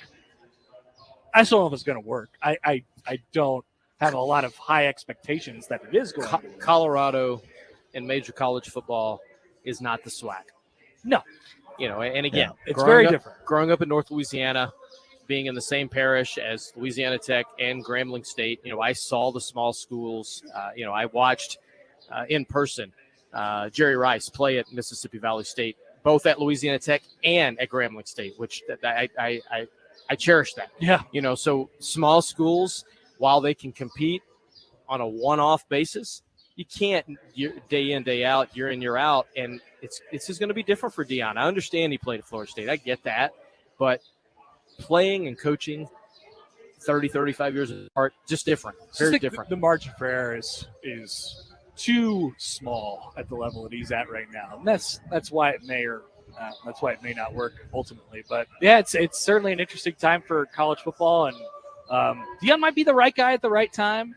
We'll still see if it works on their side, but it's certainly an agent for change, that's for sure. Martie Cordaro is with us. He'll be in and out. He'll bounce around throughout the show today, same as I. We'll get things started. I will be probably popping up for the first time in about 10 to 15 minutes. Wow. To start doing some Here we go. field things, and we'll get things rolling that way. But let's take a quick break. We'll come back with more from Werner Park. It's the Connor Happer Show on 1620 The Zone.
Welcome back. We're the Connor Happer Show here on 1620 The Zone and on 1620thezone.com. Connor Happer and Josh Odson are with you. I want to get to some of your guys' thoughts on that Dion conversation here in just 1 second. I'm about probably 8 to 10 minutes away from the first thing that I have to do with this microphone. See, I have my other microphone today as well. Yeah. For those of you watching along with us on 1620thezone.com or on 1620 The Zone TV. We got the 360 camera out today. It's beautiful. Yeah, we loaded it up so you can actually see some baseball, and we can see this. Not illegally disseminating. No. Josh. Yes. Well, Very difficult to tell what's going on the actual right. field. By the book. But you could also say, like, hey, there's a hit. Oh, yeah. There's a home run. Anything I'm saying is reporting news, so it's not illegally disseminated. That is exactly right. See, you get the rules. So just a couple minutes away from that. So I would encourage you to join in on the fun on the stream at 1620thezone.com. It will be a more visually entertaining show today than most of our shows that we have. A couple thoughts from you guys on first the text line from Chris in Montana. Hi, Chris. He says, and by the way, I wanted to address this as well. Every time that we get a text and I say it's from Chris in Montana, there will be some people who tweeted in this. It's like, is that the same Chris from that they use as on the Chick and Nick show drop thing? I don't know. I don't know the answer to that question, but I do like the drop. It is funny. I don't know. I just don't know if it's the same guy. Anyway, Chris Montana says this. He says also, it's not the same roster in Oklahoma that it is at Colorado. It's easy for Venables to be on his high horse when he had 4 stars on one side and Dion had walk-ons and 2 stars on the Colorado side. I completely agree. Yeah. It's a different. really different situation. Like, everybody is going to approach it differently. I don't know why we have to be throwing shade at Dion and calling Dion out by name. I understand if they have philosophical differences and how they want to run their program, but giving the coach crap exclusively for running guys out when you're running guys out too. Yep. And everybody, frankly, is running guys out now because of the lack of signing limits in college football anymore. I just don't get it. It's just we're throwing stones at glass houses. We joked about it in the last segment, but this is actually kind of a Will Smith situation. If Brent had said the exact same thing but kept Dion's name out of his mouth, everybody glosses over those comments and just moves on to the next thing. Like, okay, he's talking about the vagaries of college football recruiting and transfer portal. Okay, he didn't name anyone by name, so I can't accuse him of throwing a shot at anyone. So we all just move on. I got to say, like, and Chris Montana says this on the text line too. He says, I thought some of Venables' Big 12 Media Day quotes were rather Frost-like, jabbing at Miami, getting blown out when, he's got his own situation in Oklahoma. I'll say that too. He is, I know it's media days and everybody's talking, but he has made a lot of noise for the things that he said this offseason and for the confidence in the direction of that he thinks he's taking Oklahoma when they didn't win Jack last year. So they better hope that his roster transformation and the kicking of the 21 guys out and moving new guys in, it sounds like recruiting's still going pretty well down there. But the fan base is already kind of grumbling about him. Yeah. It better go well. Yeah. I mean, because, look, it was a tough situation to follow up following Lincoln Riley, that's for sure. But they've taken a completely different sort of approach in how they're going to build the program. And I don't know if people need reminding about this. Venables has been a head coach before. Mm-hmm. It's a big program to take over with a whole bunch of expectations. I mean, and then you're going to move to the SEC. And you're going to move to the SEC. And the schedule is going to ramp up. And, you're not, quote unquote, no off weeks in the SEC unless you're playing Vanderbilt. But even then, they better win some games. Yeah. Man. They better win some games. Mason Daniel writes in on YouTube. He says, you can do it the same way, but the tone and the tenor can be different. I think he's talking about Dion now. You can still move people in and out and not be a jerk about it. Whoa. And talk down to kids. I agree. I agree. But yeah, what Venables is specifically talking about is the physical act of moving guys in and out of the program, which Venables has absolutely done. And he's just taking more credit. He's like, I'm better because I did it a year later, because I gave him a year. I gave him a grace year to get their bleep together. It's like, that's nothing. It's not the same thing.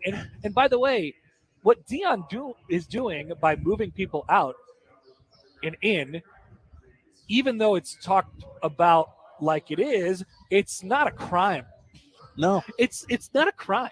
It's not the worst thing in the world. Just a little weird. He's just building his program the way he's building his program, and it might be right for the time that we're in right now in college football. Where Hey, it you was have the you have the ability to do some of these things. Garbage team last year. What I don't have it in front. What they win? One game last year? 1-11, my friend. So yeah, you probably can, cut bait with everybody and be fine. Well, by the way, sun's out here at Yep. Werner Park. Wind has shifted a little bit. It's now a nice summer/spring breeze. So here's what's going to happen. I'm going to pop up here in a couple minutes. We're going to take a break. Josh is going to basically be your anchor for the rest of the show. Josh Hudson back from the Connor Happer Show news desk. What's this? We're going to get some breaking news. Connor has just passed his 7,000 steps. So basically, that's what's going to happen. Josh will keep you company. Then we'll talk to Allan Bell next. And then we'll have some various things over the next hour or so. I will pop back in variously when I can, but there's no guarantees to where I will be starting in about 2 minutes for the next 2.5 hours. This is what everyone's been waiting for. So here we go. It's time to start moving. It is the Connor Happer Show, making radio history at Werner Park as the Chasers take on the St. Paul Saints in just a little bit over a half hour. I will be back. Josh will be back with you next with Allan Bell of Sportsline on the Connor Happer Show on 1620 The Zone.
Welcome back.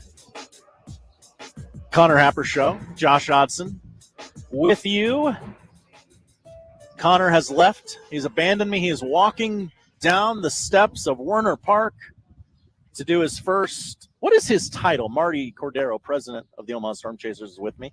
What is his title? Is he the MC of fun? That's what I called him.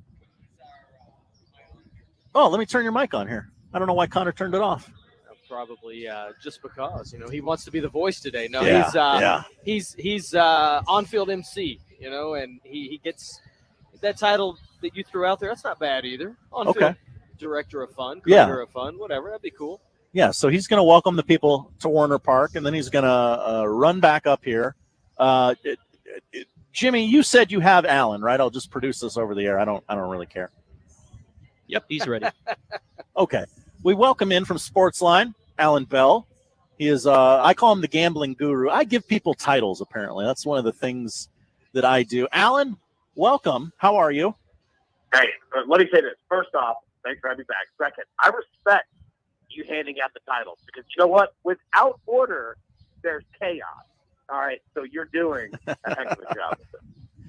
Well, thank you. You can't give yourself a nickname, so someone has to give it for you. I will gladly be that guy.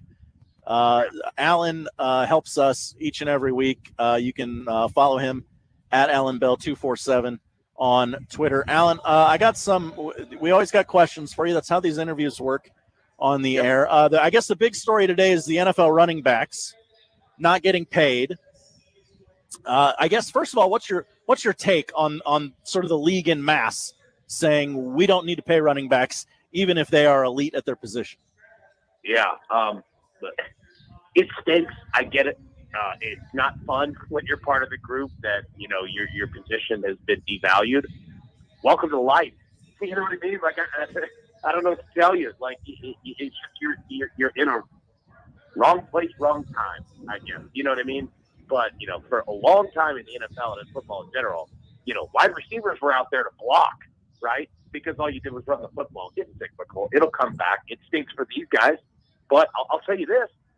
There are running backs out here getting paid, Christian McCaffrey being one of them. You know why? They adapted and learned how to catch the football out of the backfield. So, I mean, I get it, and it stinks.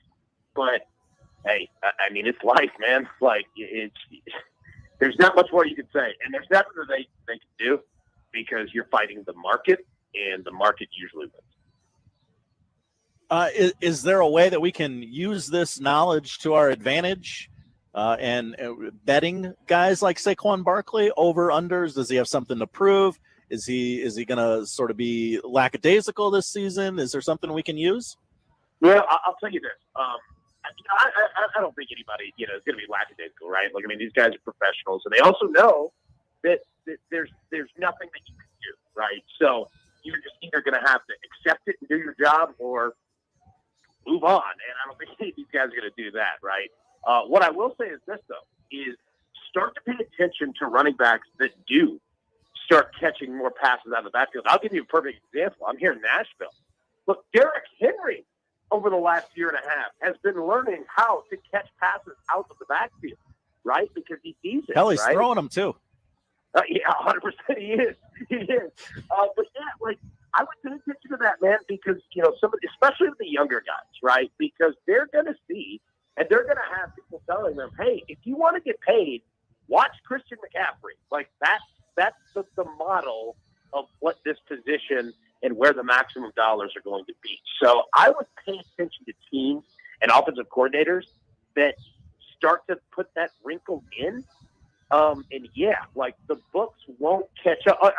Again, last year I wrote every week Derrick Henry receiving yards because the number was always set at 5.5, right? It was something ridiculous to where one pass and he would catch it, go for 12 yards. Now, again, he's not lighting it up, but all I have to do is beat the book's number. I don't have to beat anything else. So I would start to pay attention to that 100%. You mentioned some of those Tennessee Titans. There is a new Titan in town in Nashville, DeAndre Hopkins. What's kind of the buzz locally? Well, yeah, I mean, locally, fan base is fired up because this was, before he signed, this was arguably the worst wide receiving core in the NFL. And I'm not ready to put that group too much ahead of where they were before he signed, but he certainly does help. The problem, and what a lot, not even necessarily a problem, but like what a lot of the fan base kind of realized that, yeah, this is great. Probably could have just not traded A.J. Brown.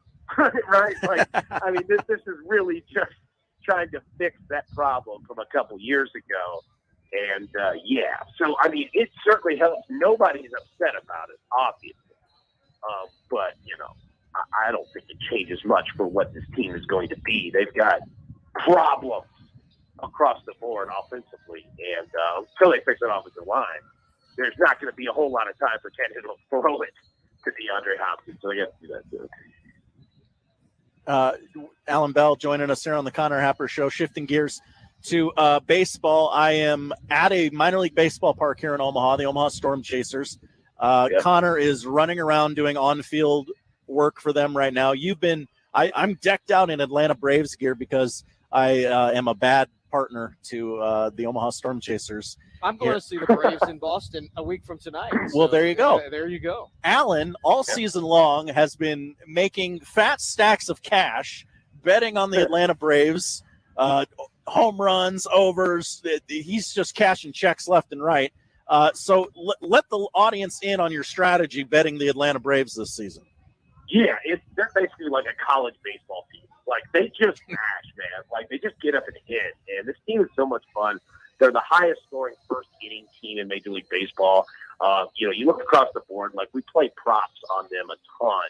Ronald Acuna, Matt Olson, Austin Riley, a couple other. I mean, this lineup 1 through 9 hit, and that's what makes it so much fun. So, like, when we bet, and specifically, we use the hits, runs, and RBIs. And if anybody's never bet this, what it is you have. Let's just use Ronald Acuna. All right. You'll get a bet over 2.5 hits, runs, and RBIs. So any of those count. So if you hit a home run, that's a hit, that's a run, and that's an RBI. So you crush it right there. But you could have a guy who gets 2 runs and a hit. You can have a guy who has 3 hits and nothing else. This lineup gives so much opportunity to hit these because legitimately this is a team that gets on base all the time, 1 through 10. So, yeah, like I almost just blindly bet them every game because they just take offense to another level. Like they respect it. That's how they win games. And like I would bet them. Just do it. Like, just blindly do it. It's worth it. Marty, when you go to see the Braves and the Red Sox, don't be late. No, you don't want to be late. Plus, first time Fenway Park, but Allan, I got a question for you. They've only gotten 10 starts from their top 2 starters, yet they're 31 games over 500. What do you think happens when you bring back pitchers as good as they are, but chemistry and baseball and runs something? Yeah, good question. What do you think's going to happen between now and the end of the year? Because the Braves aren't playing for now until September 30th. They're playing for October 1st to November 1st. What is your take on how good the pitching's been without their top 2 starters? Yeah. It's an excellent question, right? You have like Max for him to come back, and the biggest problem, even though like we could walk and chew gum at the same time. The Braves have won a World Series recently. However, the problem has always been really their only problem is back end early and closing out games. And I think that the more that they can get those guys adjusted, experienced, innings pitched, is going to be ultimately what they want to do to help themselves and alleviate any potential issues. That being said, they have figured out not only like offense, like don't get me wrong, this lineup is ridiculous, but what they figured out is that with the pitch clock, all right, and the bases, and it sounds dumb, but they figured out that you're not going to knock out starters and get to relief and just be fun. Like, those days are over. Pitching is too good in Major League Baseball. So what they figured out is you have to be very aggressive early in a count. You have the first 3 to 4 pitches to get after hitters, to where you see teams like the Mets right now, where they are dead set on the old school way of watch the first pitch, the free strike, and work counts. Like, it doesn't work anymore. Pitching is too good.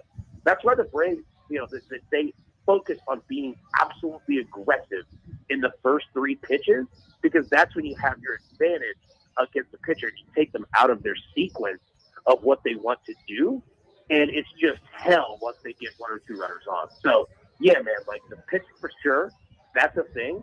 But as long as their offense is going, like, you're going to have to score 6 to 7 runs a night to beat this team, and that's really where they focus. What are you seeing from Ohtani, and how can we use that to pad our bank accounts down the stretch here? He's also in the blindly bet category. This guy's ridiculous, man. Like, he's unbelievable. The hard part is, like, where's he going to go? Like, is the team going to trade him? Like, what's that situation like? I mean, somebody like him, like, even last night, like, I always bet either the hits, runs, and RBIs bet or total bases. And total bases always set at, like, over 1.5. And legitimately, the guy can take care of that with one swing of the bat. And, I mean, he's getting walks. It's not Barry Bonds level, but he is finding himself getting walks more and more. And he still ends up with a double, a hit, and a home run. I mean, this guy's unbelievable, man. Like, he's also a guy that's definitely worth, like, just playing his over props, those two. Just do it. Like, I mean, you understand that if you play 6 in a week, you might miss 2. You're going to hit 4 of them. I mean, it's just unbelievable to carry on right now. Allan Bell with us. Shifting gears again, soccer going to be maybe not top of mind, but we'll be talking about soccer a little more than we normally do with the Women's World Cup starting this weekend. The Americans' chances, what are you seeing?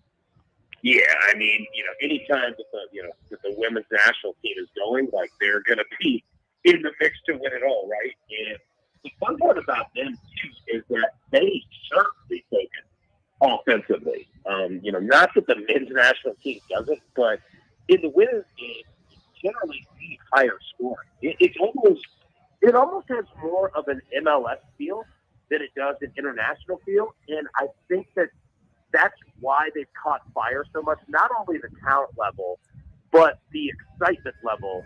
And audiences tuning in because it's fun soccer, and you have, a team obviously, that's loaded, right? But yeah, like, whenever you're betting on them, bet on goals, man. Like, bet on, overs. I think it's generally set either 1.5 or 2.5 goals for the team. You can make a lot of money doing that. You can also bet, both teams to score. Those bets are out there too, because you're not going to see the 1-0, right? Like, you're going to see 2-1, 3-1, 4-2, 5-2. Like, these women score on all sides. So yeah, man, like, betting goals in women, especially with the U.S. women's national team, that's the way to approach it, man. Because yeah, like, they're going to put the ball in the net and they're going to try to do it over and over and over. You see less, kind of ball in the midfield plays in defense. Like, it's not necessarily their game. Allan Bell, best in the biz. We appreciate the time, brother.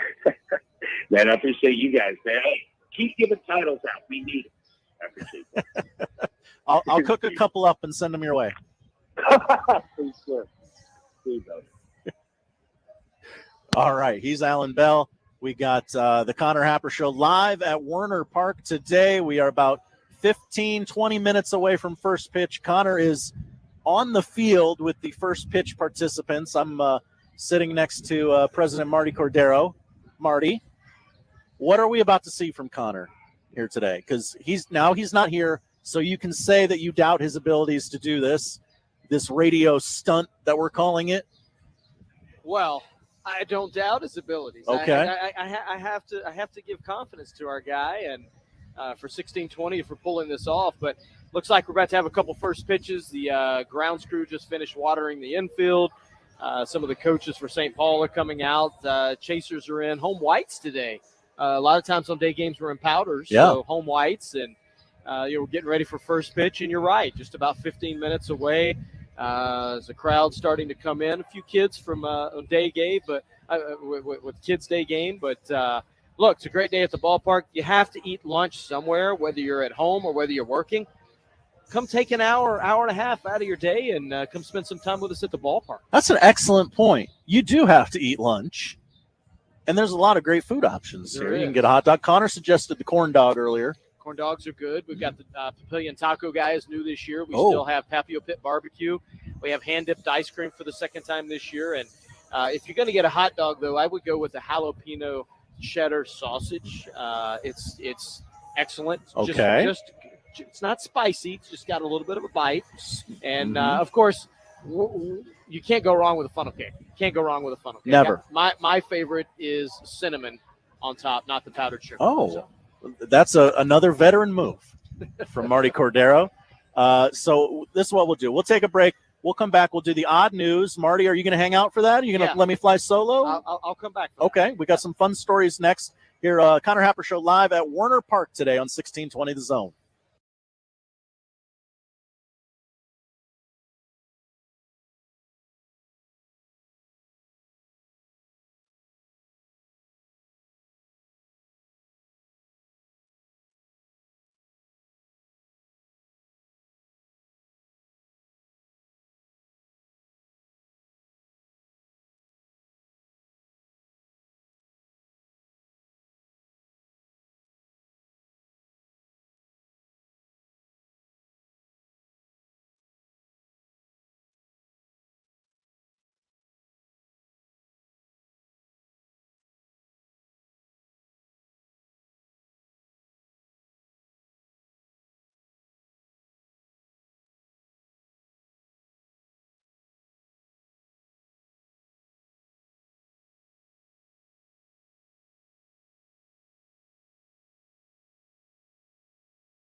And now we've reached the point in the show where Josh Otson reads the peculiar, the bizarre, the comical, the odd news with Odd Son.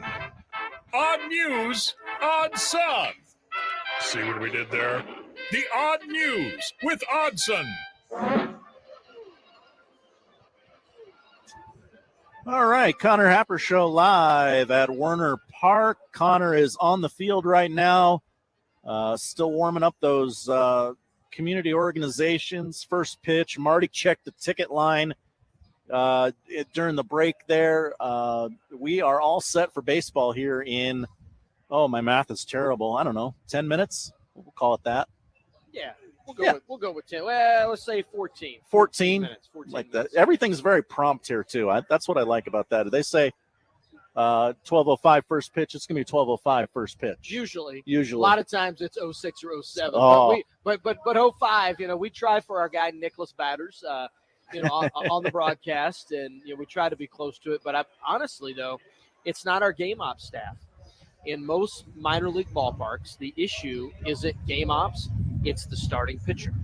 Oh, really? Yes. So if you see an 08 start and it was scheduled for 05, 9.9 times out of 10, the starting pitcher was taking his sweet time. Oh. And when you're on time, you give credit to the game ops staff, but you really should be giving credit to a starting pitcher that understands that it's about on and off the field. So Interesting. yes. Look at that. Insider information here on the Connor Happer Show. Odd news time. I read 3 bizarre stories. I printed these out yesterday. I didn't really think about the setting or the surroundings. So this one's kind of, we're going to call this one PG-13. It's a little spicy. If you got the kids in the car, you're on your way out to Werner. Keep that in mind. Greg Olson, Fox analyst for the NFL. He was on Pardon My Take yesterday, I believe, is when this episode dropped. He's on their lead broadcast. Everybody thinks he's going to get usurped by Tom Brady, and he probably will at some point. But he talked about the mistakes that a broadcaster would make, and he's apparently very aware not to draw any body parts with the telestrator. He wants to be very careful about that. He says, I can call a guy the wrong name, have the wrong timeouts. It happens. He actually mentioned Carl Ravage's mistake at the College World Series, which, again, I don't know if we're allowed to talk about that or not. It seems like we're all being very nice to Carl Ravage here at 1620 The Zone when we should be ripping him, but that's a discussion for another day. He said it can happen to anybody. I've messed up a million things and drawn the wrong picture, he admitted. That's tough. There's so many things in the NFL that look like that particular body part. There's a lot of very questionable verbiage used in the NFL. There's a lot of stuff you got to be careful of, and I'm not going to lie. There's times where I say to myself, here's a safety, and you want to show that third little zone, and you have to say to yourself, nope, got to clear the screen. I will not be known as the genital guy. Yes. If he does draw that, he would not be the first to do so. Rondé Barber did it in a game with Dick Stockton on Fox. With who? Richard Stockton, I believe was his name. Nearly a decade ago, Steve Kornacki inadvertently drew one while trying to draw a map of the United States. And Booger McFarland joined this exclusive club a couple years ago with his own mishap on the telestrator. Marty, are you an Apple guy or an Android guy? Apple. Apple guy? Okay. How long have you been rocking the iPhone? Since the beginning? No. Okay. No, I was BlackBerry till probably 12, maybe. Oh, the BlackBerry was great. Yeah, so 10 or 11 years. Okay. Apple, yeah. Well, the first iPhone came out in 2007, and it is apparently a holy grail amongst collectors, as it just sold at auction for $190,000. Wow. $190,372.80 to be exact. LCG Auctions said Sunday's auction for the factory sealed 4 gigabyte model iPhone ended with a high bid more than 400 times the device's original price. They said its extreme scarcity is directly related to its limited production. It was discontinued just 2 months after launch, after being surpassed by the very popular 8 gigabyte model. I don't know how many gigs are in my phone right now, but I know it's more than 8. Yes, That's- I'm 128. so 128. Yes. Okay, look at that. Wow. So there's a collector's item. If you've got an old iPhone in a desk drawer Well, what do you do with it? somewhere. I mean, I collect Star Wars toys, and Uh-huh. I get the allure of collecting, but what do you do with it? I don't. A lot of people they'll turn off the service and give it to the kid and here, you play with this. Yeah. You want to play with my phone all the time? Yes, I did that. Yeah. I mean, yes, we have a box of old phones at home.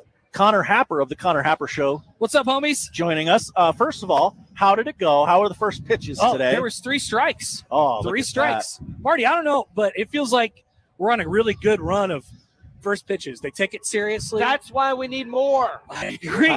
More first pitches at Werner Park. There is a poll question up at Happer Show. Are there too many first pitches? Yes or no? You can vote on that today. I'm kind of interested to see how that. You could start the comes out. hashtag Let Josh Hodson throw a first pitch. I have thrown a first pitch before. Throw right it again. here at Werner Park. Really? It was the day that I told everyone in my life that I had gotten engaged. So as I am cocking back, ready to throw a perfect strike, the in-house announcer says, "And congratulations, he just got engaged." And it took me out, and I completely biffed it. Oh, man. So maybe I can get some Travis Kelce redemption sometime. Be a good story.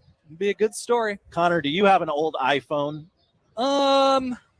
Yeah, I usually turn them in because they give you money for them when you get your new iPhone. They don't give you $190,000. Yeah. Though. First generation iPhone from 07 just auctioned for $190K. Oh, wow. It had 4 gigabytes. Why would it auction for they want to put it in a museum somewhere, I guess? It is very rare. Man. They only made them for 2 months, I guess. And then they said, we need more gigs. Yeah, probably smart. Yeah. Yeah. So no, I do not. But I usually turn them all in, and then they give you $5 for them. Yeah, and you're like, all right. It's thanks. funny because you buy it for like $1,000, and then you could sell it back to the same people you bought it for 2 years later for like $15. It's like I don't think it's depreciated that much, but whatever. Whatever you say. Got about 2 or 3 minutes to the anthem. Okay, Good. that's important. Then we'll go through this Florida story real quick so we don't offend America. We can offend a lot of things, but not that. A burrito thrown by a woman at a Florida restaurant missed its intended target, instead hitting a male victim in the face, according to police. Investigators were called to Rick's Reef at St. Pete Beach due to a female subject yelling at customers. The woman was 46-year-old Sarah Ann Cochera, who lives with her boyfriend at his condo. A witness told police they were in a verbal dispute, and she threw the burrito, but missed. And hit somebody else randomly. Yes. Have you seen this bit on? They're doing a bit on TikTok now, the kids, where they basically go. They're at an ice cream place, and they put a couple scoops of ice cream on a cone, and then they take it up to the person. It's like, "Here's your chocolate cone," and they say, "No, I wanted a vanilla cone." And so they take it off. They rip it. They take the ice cream off with their hands and throw it at an employee and hit them in the face. This is currently a TikTok trend that's happening on TikTok. This sounds awful. It is. I don't know what the kids are doing, Marty. Don't know what they're up to, but I hope that doesn't happen here. I guess I need to go down to Primetime Ice Cream and warn them of the You do. latest TikTok craze. You do. For their safety. Watch out. There's going to be a whole bunch of kids throwing ice cream at each other as we continue on. But, I mean, I don't think that I would want to get hit in the face with a burrito if I was not expecting it. If I was expecting it, I would be fine with it. Too much loose material that can come off in true. a burrito. The beans, the rice. Maybe Yeah. you get a pepper in the eye. You don't want Depends that. on what kind of burrito, too. Yeah. Sour cream, salsa. Yeah. There's a See, lot- yeah, lot if it's a thick, like Yeah. wet burrito, Wet burrito. then you're in deep trouble. Well, that's the odd news. Cool. This is fun. Yeah. This is so far so good. We're only like a half hour in, but we're moving. It's going well. People have asked me if I'm stressed out. Your yet. energy is picked up. I know, because I'm looking out there in the sun a little bit. Yeah, I'm going to do that during the It's a break. perfect day. It's a big difference between the shade and the sun. Yeah. It is. Yeah. I have a veracity for life right now. Connor Happer, Josh Hodson, Martie Cordaro live at Werner Park. Join us, won't you? We will kick off the noon hour next on 1620 The Zone.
Welcome back. Connor Happer and Josh Johnson back with you from Werner Park, where it is about to be baseball time between the Omaha Storm Chasers and the St. Paul Saints.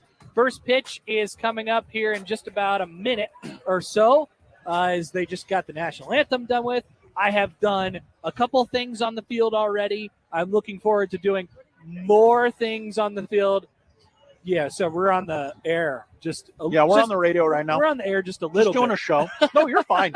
You're fine. So that's why we weren't talking to you back, because we're And actually on. Yeah. We're not rude.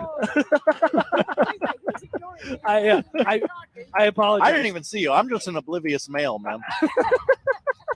I didn't mean to ignore you, but yes, we are on the radio right now. So we're here on.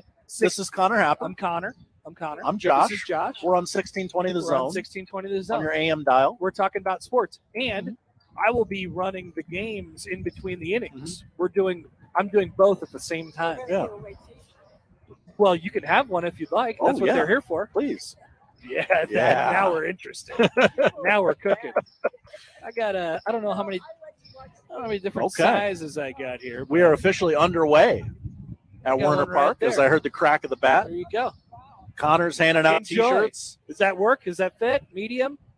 Okay. Well, I don't know what I got for sizes, but I think I took a little of everything. okay.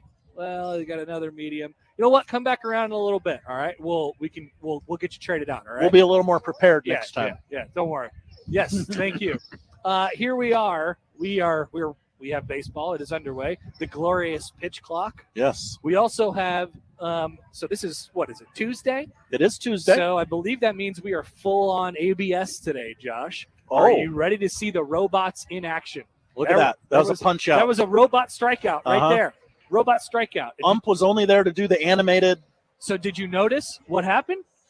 He had to wait because the call came into his ear. He's like, "Yep, okay." That's Now I do notice on the scoreboard here at Werner Park there is a K zone. That's right. That people would be familiar.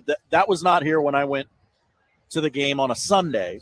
Correct. Okay. Because what happened when you went on a Sunday is that the umpires were calling the balls and the strikes, and then the challenge system was in place.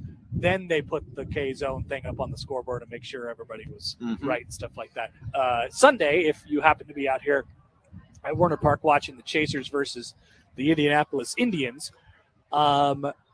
you would have seen a lot of challenges. Oh, there was a lot of challenges during the Sunday affair.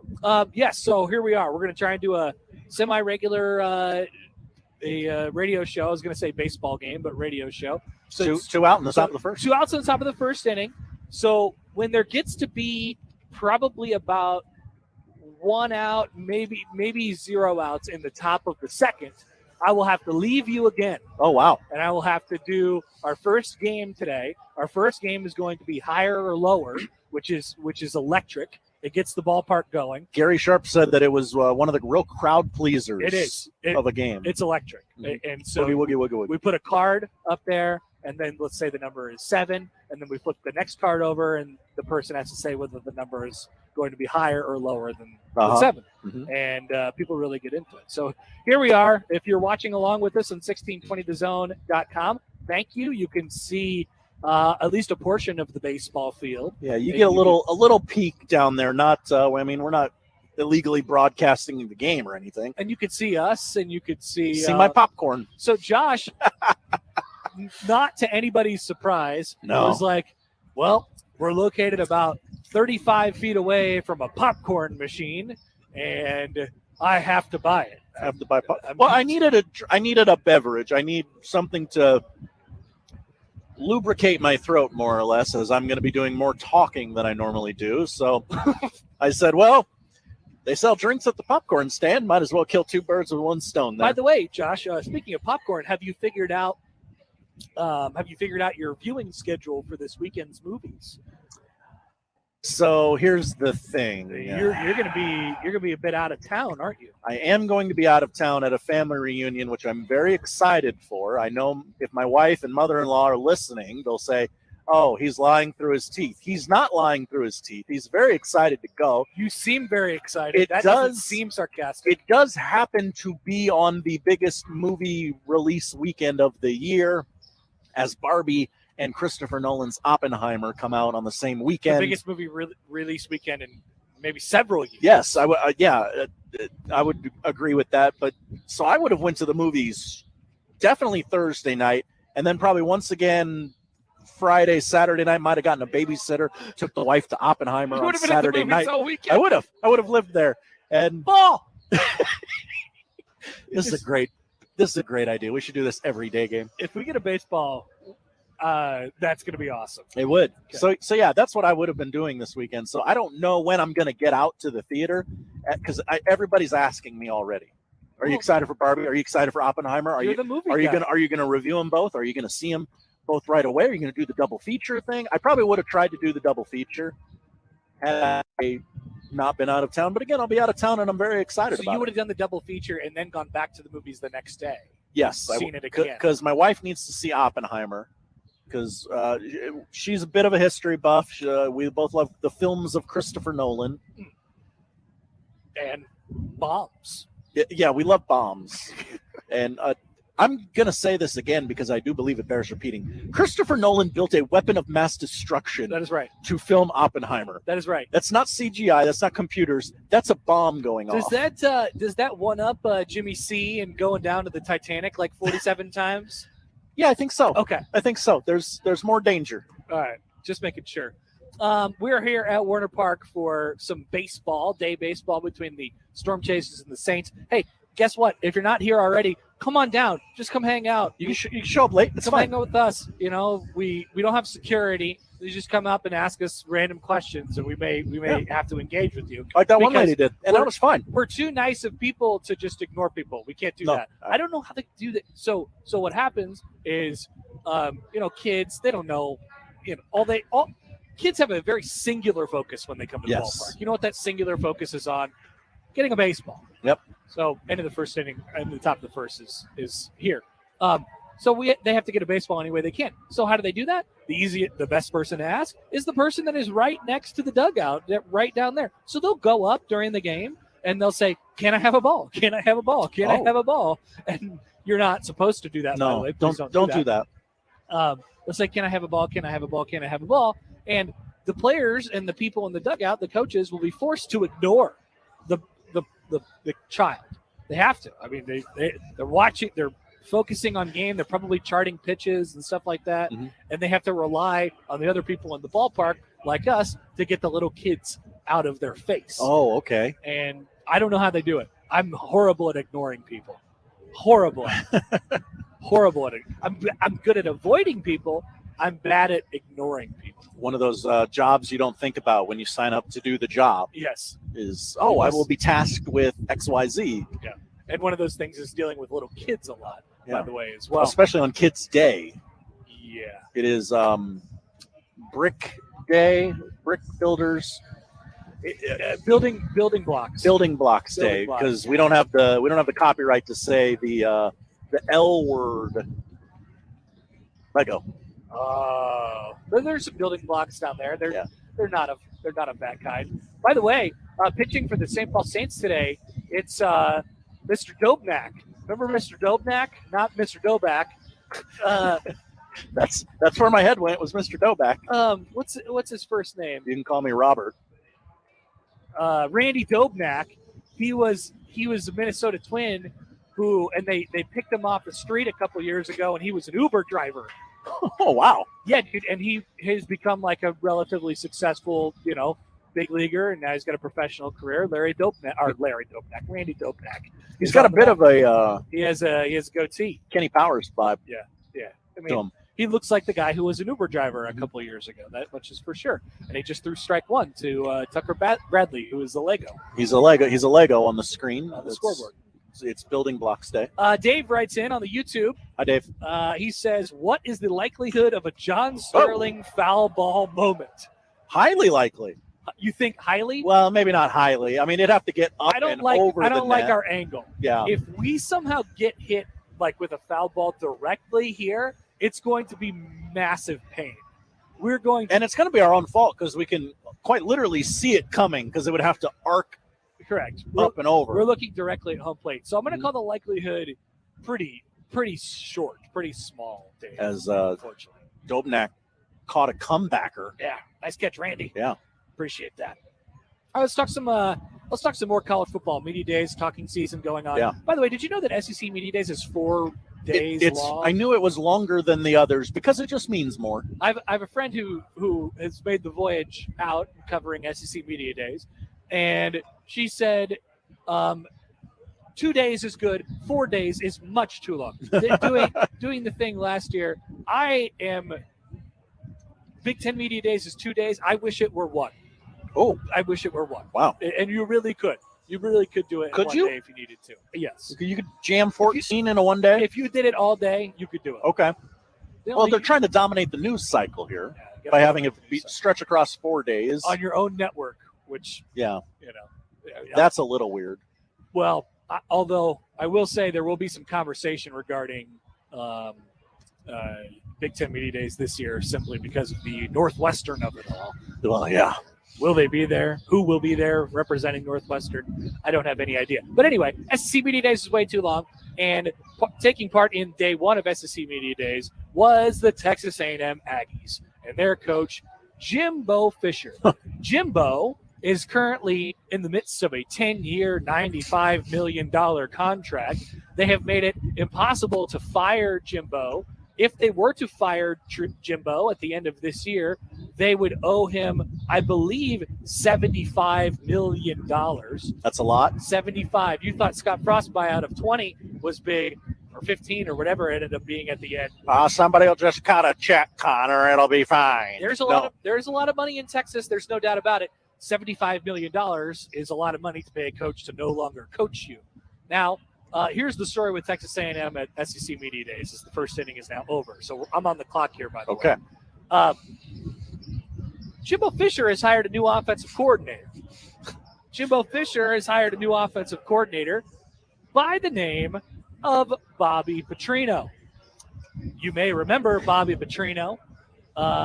He has been a coach in various different places. The Falcons. Yes, in some ways disgraced in a few different ways. Louisville. So there is a conversation ongoing between Jimbo and Bobby and whoever else is in charge at Texas A&M.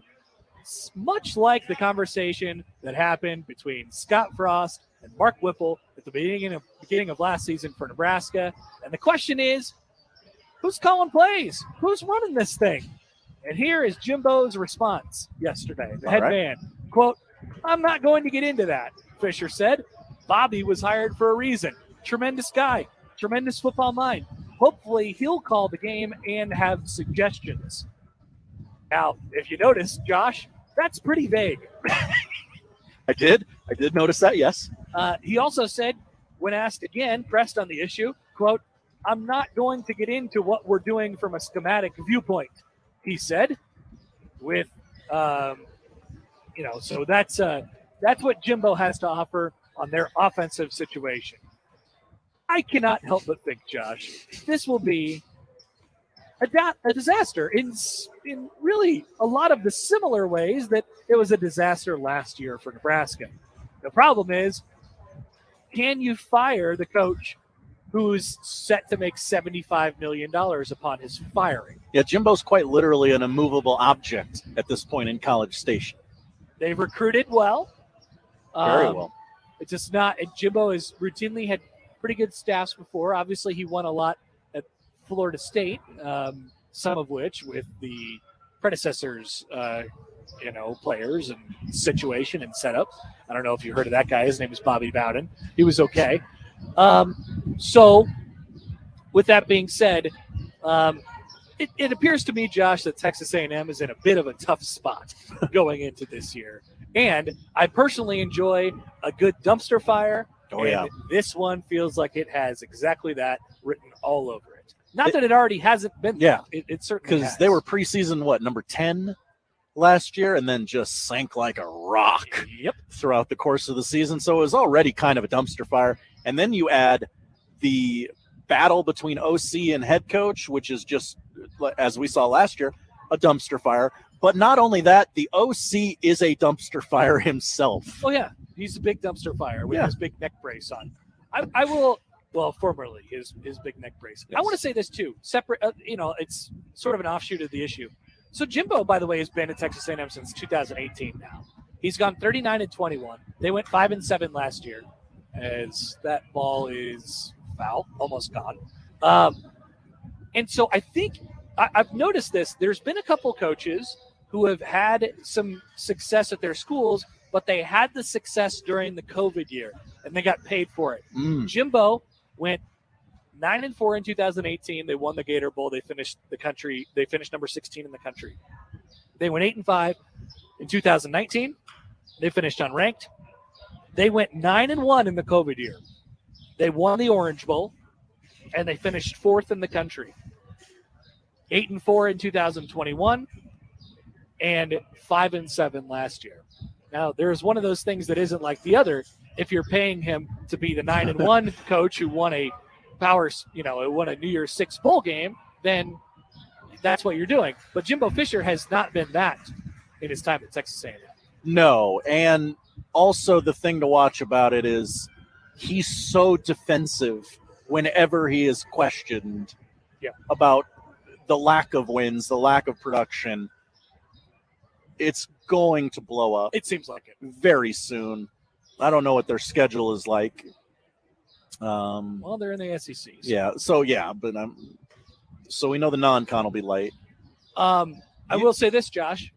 You can get into that if you'd like to. I have to go. You have to go. I have to go. And that's fine. I will look it up. All right. Are you going to talk about this, or are you going to take a break? No, I'm going to talk about it. All right, cool. Well, I'll be back in a little bit. That's the bit, right? Is Connor ebbs and flows in and out of the show. We appreciate his efforts today. Goodbye. Godspeed. No score in the top of the second here. A&M's got the Lobos of New Mexico to open the season, but then they go to Miami. That'll be a tough non-conference game. Then they take on ULM, and then it's SEC time. And right off the bat, it's Auburn, Arkansas, Alabama, Tennessee. Could I interest you in watching everything crumble around the Texas A&M Aggies with a power struggle between Jimbo Fisher and Bobby Petrino? Something that I would bet a lot of money that happens at some point this year. So we'll keep an eye on that as the season progresses. I'm sure he won't be asked any more questions about that. As I choke on my popcorn, which is something Connor does every Friday, and I go, why would he choke on popcorn? You should just know that that's not going to happen. But it happens so much later than when you eat the popcorn, which is the thing. As the Saints slide into second there. Nice hit by Austin Martin, not to be confused with Aston Martin, which is a luxury automobile. So the Saints got a runner on second. We're live at Werner Park. If you're just tuning in, we're not in a wind tunnel. I know it sounds like we're in a wind tunnel. I can assure you we are not. We are at Werner Park for the Storm Chasers. Connor, a lot of the times during the season, does the on-field emcee work for them. He is doing that today. He's also hosting a radio show. So here's what we're going to do. We're going to take a break. We're going to come back. Hopefully we're going to kind of narrate Connor playing the high-low game, which will take place in the middle of this upcoming inning. No score at Werner Park. It's the Connor Happer Show, currently hosted by Josh Odson. It'll eventually be hosted again by Connor Happer sometime today, right here on 1620 The Zone.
All right, we're back live at Werner Park. It's the Connor Happer Show, hosted by Josh Otson right now. Martie Cordaro sitting next to me. Connor just did the Fairfield high-low game.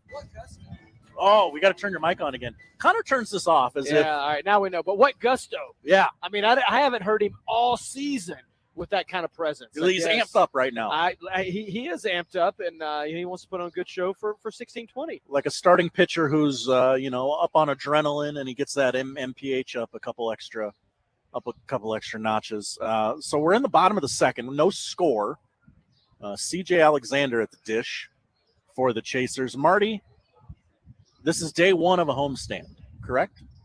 Kind of. Kind of? Yeah, because we were home. We had 3 games: Friday, Saturday, Sunday. Yesterday was an off day, and now we start 6. So we're kind of in the middle of a 9-game stretch. But new series. Yeah, off day yesterday, and the day game today gives the staff a little bit of a breather, and obviously it gave him some time to recover. Because what a performance that last half inning! Connor Happer's back after. That's the higher or lower. That they did not play that at the game I went to. So they didn't have it last year either, and so last year the Fairfield game was something different.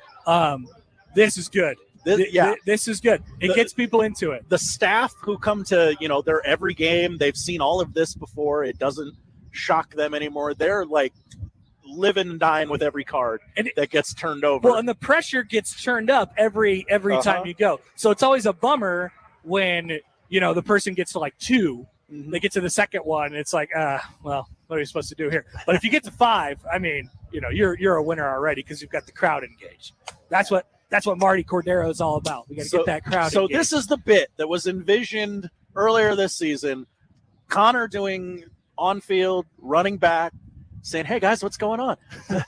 I'm out of breath. Oh, my gosh, I can't do all I'm this. not out of breath yet. I'm still feeling spry. What's your step count at? I don't know. Let's check. It's only 12:32, Josh. I haven't moved that much. You can't check it on your watch? Yeah, I'm sure I can. I just Why don't do you know have how the watch? I don't know how to use that damn thing. All this technology. While Connor looks that up, Martie, the beef will be here tomorrow. We will be. We get to honor the beef tomorrow night. Undefeated season? Undefeated season. Oh, but surely former Husker Tommy Armstrong has said, no, thank you. I don't need to be a part of this. No, Tommy will be here. Tommy's going to be here. Look at that. I believe Tommy's throwing out a first pitch.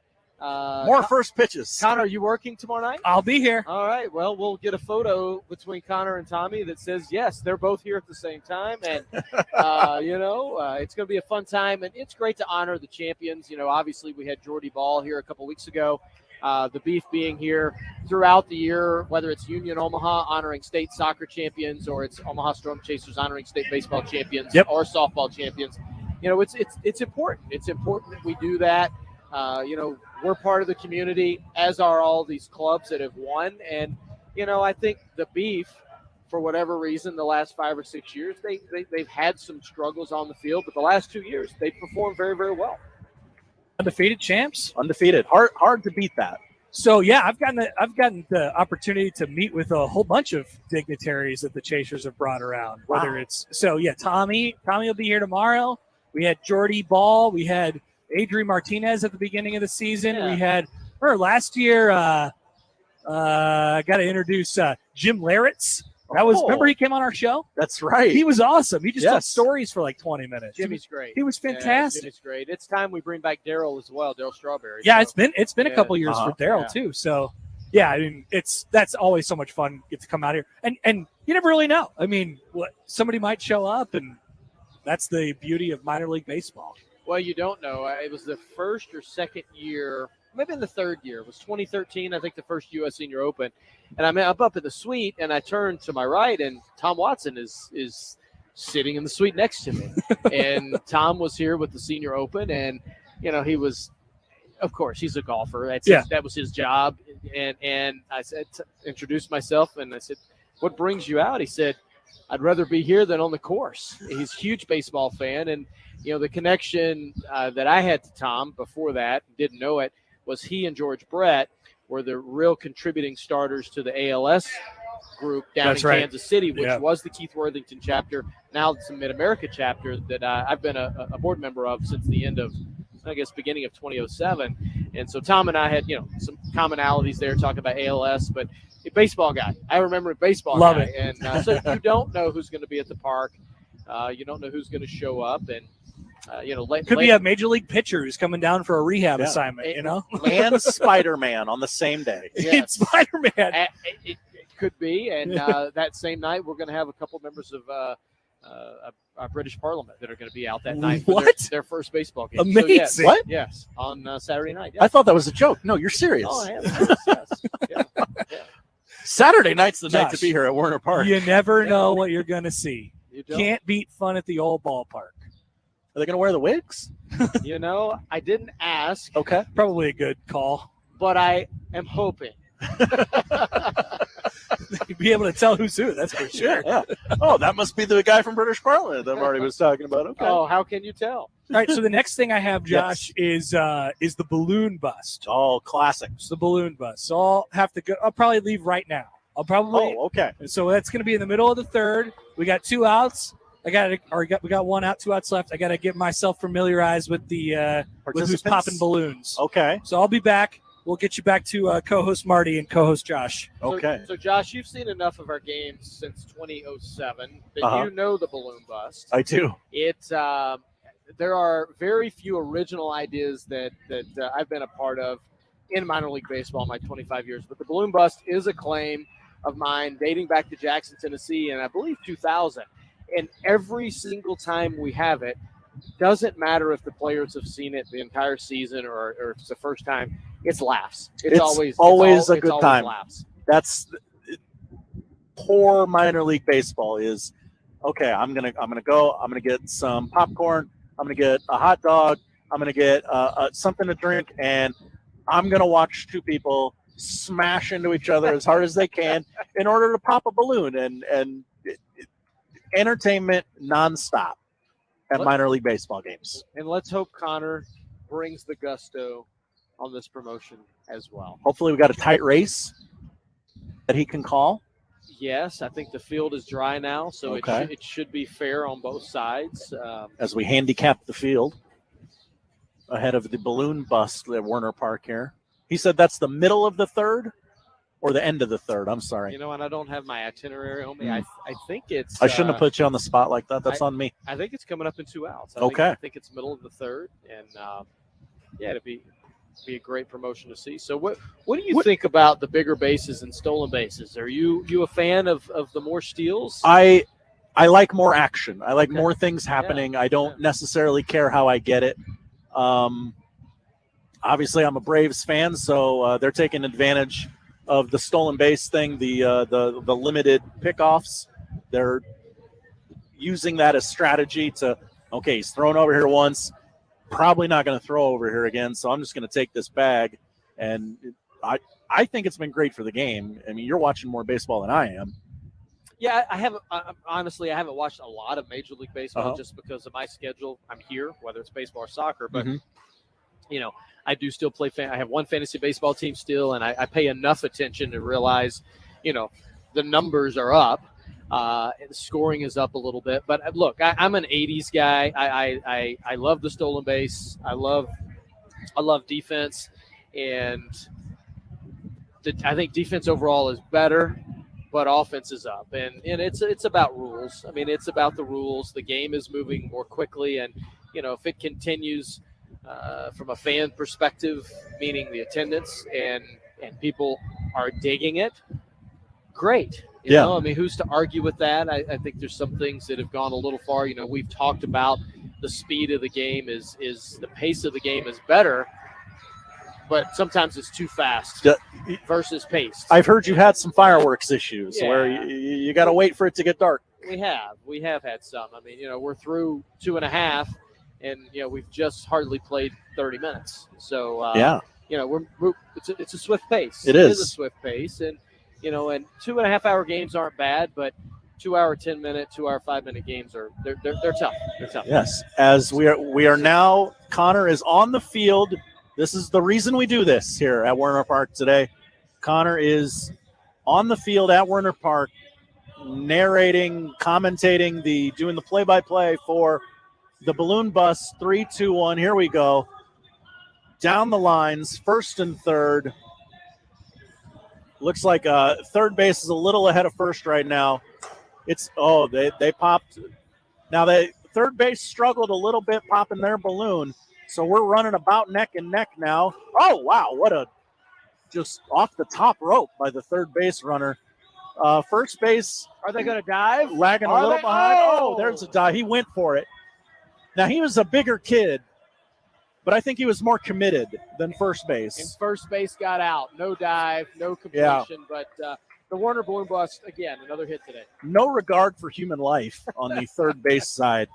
They were determined to win the balloon bust, and they did.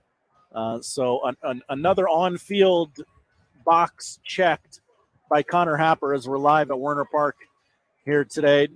No score, middle of the third. If you're wondering, still you can come out, you can get some lunch. Was that your idea? Come out and eat lunch at the ballpark? You have to anyway. That was a great bit. I mean, great idea. You have to. Yeah. And, we still have mall walkers that come out and buy a McDonald's berm ticket, and they'll just walk laps because it's a third of a mile around. So every 3 laps is a mile. Some of my friends. Another great idea. Yeah, some of my friends, for each beer they have to walk 2 laps. So okay. By the end of the game, it's hard for them to walk. So. And you're fighting the wind. Yes. Today the wind's blowing in, so you're not going to get a good mile time. Yeah, today you are. But it's about keeping the ticker healthy here today. So let's take a break. Maybe that'll give Connor a couple seconds to get back here. We'll reset. We're live at Werner Park all day as Connor tries to do 2 jobs at once. It's going smooth so far. We got about another 90 minutes to go, a little less than that. Here it's the Connor Happer Show. Josh Hodson, Martie Cordaro with you. We'll be joined by Ellie French of Channel 7 a little later on here today. It's the Connor Happer Show on 1620 The Zone.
Connor Happer Show live at Werner Park.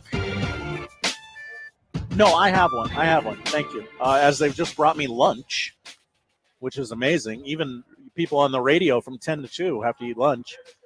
So they're taking care of me here at Werner Park. It's Josh Hodson flying solo. Connor, he in the middle of the third, he was on the field doing the balloon bust. We're live at Werner Park as Connor Happer has envisioned a clever radio bit to see if he can do two jobs at the same time. At the end of the third, he did the Valentino's birthday presentation, got all the birthday kids together, sang happy birthday as we're through 3 here at Werner Park. No score between the St. Paul Saints and the Omaha Storm Chasers.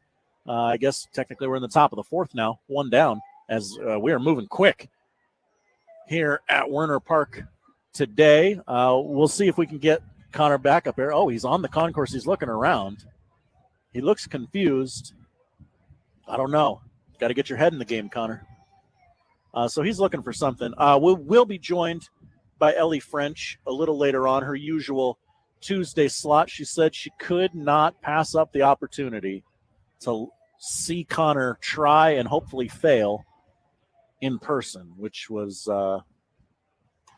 quite frankly, what we like to see out of our weekly regular guests. We already talked to Allan Bell of Sportsline. If you missed that, that's up on the radio replay page. I guess national championship studio producer Joey, if you are there, I guess we should do the top 5 here. It's about that time anyway. So you'll see the icons on the board there. Why don't you play number 5 for me here, if you would be so kind? Let me see if I can find it. Yeah, I brought him in cold to this, but that's okay. That's what this day is all about. Okay. Let's see here. On the button board there, it should be about the middle of the screen there. The middle? Okay. Yeah. All right, let's see if this is right. Is that the wrong one or right one? Oh no, on the audio side of things. Turn to your right there, as I can see you on the studio camera. Okay. Yep. Yeah, right in the middle of the screen there should be 5, 4, 3, 2, 1 stacked vertically.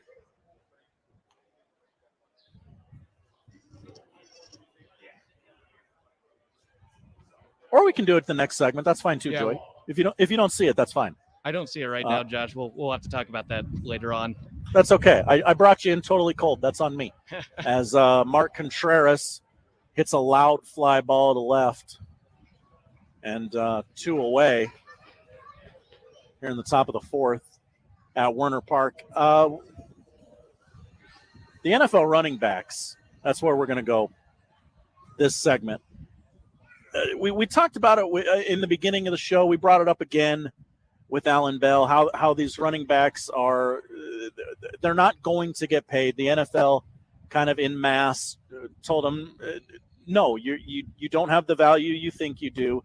And Allan said something really interesting. He always says something interesting, but he said a couple of things that really struck me. Is the only running backs who are cashing large checks right now are those that have found a second set of skills aside from just running the football. They got to catch the football. They got to be, great blockers. They have to be a multi-tooled player now if they want to see any type of huge payday, like you would think somebody of Saquon Barkley's caliber would warrant and deserve, as Martie Cordaro is back here. But it is kind of sad because, we're all old people. We grew up watching running backs dominate football. The running back was the premier position because we weren't throwing it like we are now. We certainly didn't have a ton of pass catchers like we do now. And Allan said that, there's lots of things in your job where a certain segment of people get paid and certain people don't. And I hadn't thought of it like that. And I mean, he's absolutely right. Everybody at every job has a segment of the employee base that gets paid really well and a certain segment that doesn't. And them's the breaks, for lack of a better word. And I mean, that's the way it's going to be. Like, let's not kid ourselves and long for some utopia where, everyone gets paid. Yes, running backs, their best years are in college, and college football coaches generally run them till the wheels fall off. Like, I'm a Titans fan. Everybody questioned Nick Saban, the amount of carries he gave Derrick Henry. And Derrick Henry came to the NFL, and everyone questioned how many carries he was getting in the NFL, when the workload was going to catch up to him. And he would suffer some debilitating injury that ruined his career. That's kind of the story with running backs. By the time you hit 28, you're kind of done for. And Derrick Henry's proven to be the exception that kind of proves the rule. But as I'm going to bring Marty in on this, like NFL running backs, what's the future of the position, I guess? That's a great question. I'm a Saints fan. So Alvin Kamara, was Alvin Kamara, his success, was it Sean Payton and Drew Brees? Was Alvin Kamara in conjunction and healthier and younger? And does he have too much mileage? I don't know that we know. So it's a great question. I did grow up. You were talking about in the Franco Harris, Tony Dorsett, Earl Campbell. That was my youth. And then you go to the Emmitt Smith, Thurman Thomas. As you go through the eras. So the stars of the league. Walter Payton. How dare I forget? Walter Payton. But so I don't know. It has changed. The football wasn't thrown around as much then as it is now. The game has changed. I don't know that it is any more physical. You would like to think that it is, because guys are bigger and faster than they used to be. But I think more importantly, we're sitting here delivering. We're delivering. I have a Universe Burger. We're going to shift gears here for a second. Please. We have a Universe Burger. A Universe Burger. What is that? So this Universe Burger is going to be here through Sunday. It's part of Marvel Week. We talked about Marvel Night, Defenders of the Diamond, coming up on Saturday night. So this food is for you guys. So okay. What makes it a Universe Burger? I think it has all of the ingredients in the universe of Werner Park. That's what it looks like. Is what the Universe Burger is. Josh, I will also allow you to try a magic mac and cheese bite. Not mac and cheese, just cheese, I guess. I haven't had one of those this year. They're fantastic. I just ate one, and I very much enjoyed it. Oh, yeah, that'll eat. If you can get me, first of all, at a baseball game, I'm not going to have an issue getting me to the ballpark. And then if you entice me with fried anything, then that's probably going to be a good sign. You're going to be all right. Your concessions are going to do fine.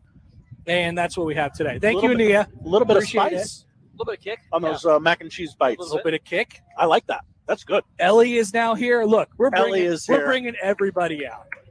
We are live on the radio. Yes. We are extremely live. Yes. All the way. Back to running backs. Sorry, I hijacked. Oh, you guys talking running backs? We're talking running backs. The conversation everybody wants us to have. And how they don't matter anymore according to the NFL. That'll not get now, but yeah. Yeah. Well, that's what the NFL wants you to believe, that they don't matter anymore. The running backs say, actually, we're still very good and productive. It just, the theory in the NFL has been now for the last 10 or so years, let's get a running back. Ooh. As Tootland, Josh. Yes. Throw it out on the base pass like a nincompoop. You hate to see it. You do hate to see it. Allan said, there are people at your job that get paid more than others. And that's just kind of the way it is. Interesting. I would say running backs are undervalued. The theory has been for NFL GMs, let's draft a guy, let's run him constantly into the ground for the first 7 years of his career, and then it will go that position doesn't get another one. That position doesn't get treated like many positions get treated.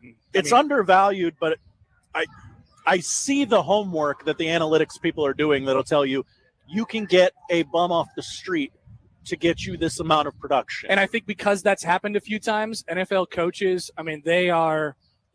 Football coaches, Josh. There is some hubris involved in the sport.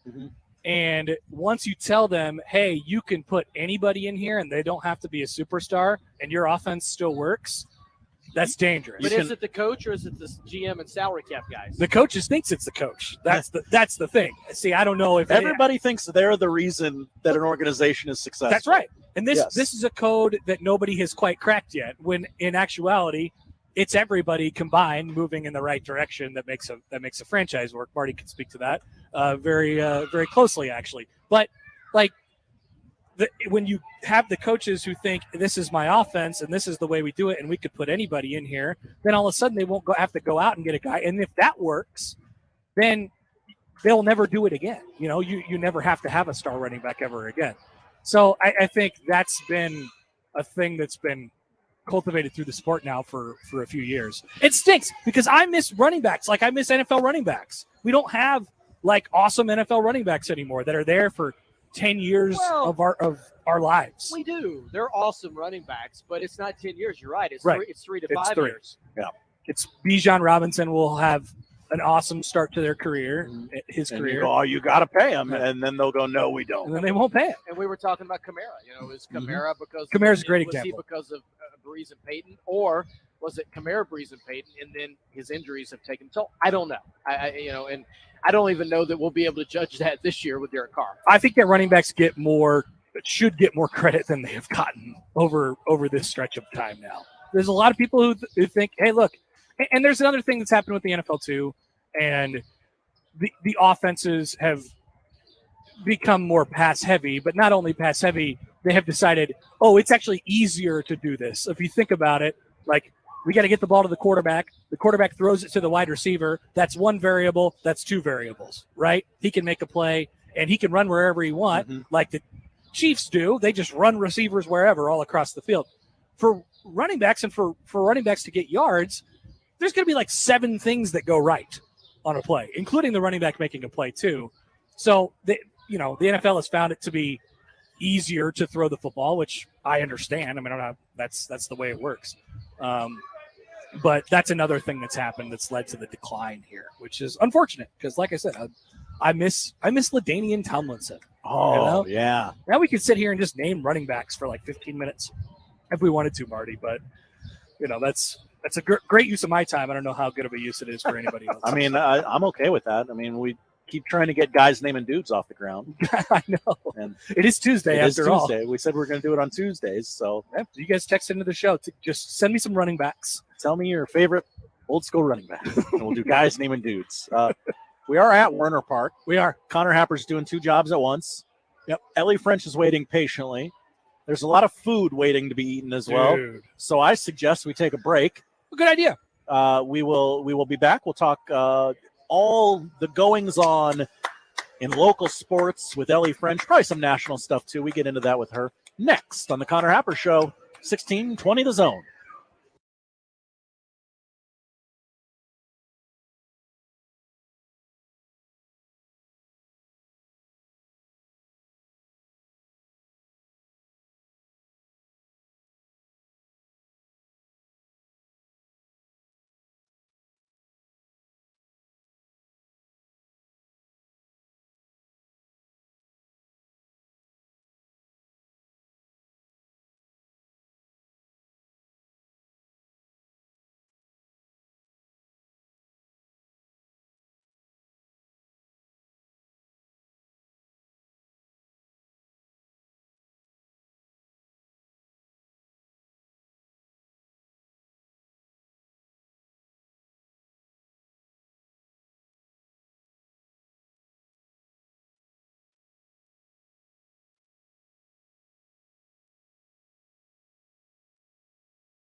Ellie French. KETV Channel 7.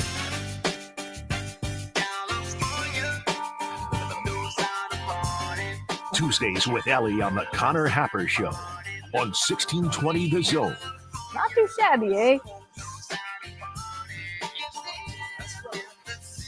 1 o'clock on a Tuesday on the Connor Happer Show means Ellie French is in with us. I will peel back the curtain as we're live at Werner Park today. Connor Happer is on the field doing his Werner Park duties. I texted Ellie. I said, hey, we're live at Werner Park on Tuesday. That's normally your slot. I'm gonna level with you. That's a long drive. I'm not expecting you to make it, but we'll be out there. If you just want to call in too, that's fine. She said, I cannot pass up the opportunity to laugh at Connor Happer in person. So she joins us. She is on camera with us here at Werner Park. That's our this camera. It's a 360 camera. Okay. So it can see us. It can see a little bit of the field. Yeah.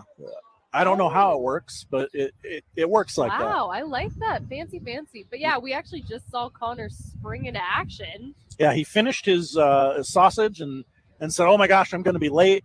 And he ran down the steps. We are middle 5 here at Werner Park. No score, only 3 hits total. So we've been a fast-moving game. Okay, Connor's doing Hurl the Pearl right now. If you've ever been out to a game at Werner Park, you know Hurl the Pearl. Though it rained earlier, so I don't think they're going to drive the truck on the field today, Connor said. So they're just going to throw it at him then? I think so, which had I known, I could have paid a couple of bucks and thrown a baseball at Connor Happer today. I definitely would have done that. You could probably do it for free though, anyways. You know, I pay a couple bucks. Yeah. No, but it is really pretty. I mean, it's beautiful out here. Mm-hmm. There's a lot of wind. A lot of wind. Obviously, us in the shade makes it a little bit colder. It's blowing right at us. It's literally blowing right at us. As I'm sure you can hear on the microphones, everybody. But this is so. How come they had? I meant to ask you guys this. How come they had the matinee? Because that's not normal for Tuesdays. So. They every now and then they'll do a Tuesday day game. Bring the kids out to the ballpark. It is building block day because we don't have the rights to say Lego. Legos are expensive. Trademark. Yes. Yeah, and they hurt when you step on them. So basically, who likes Legos?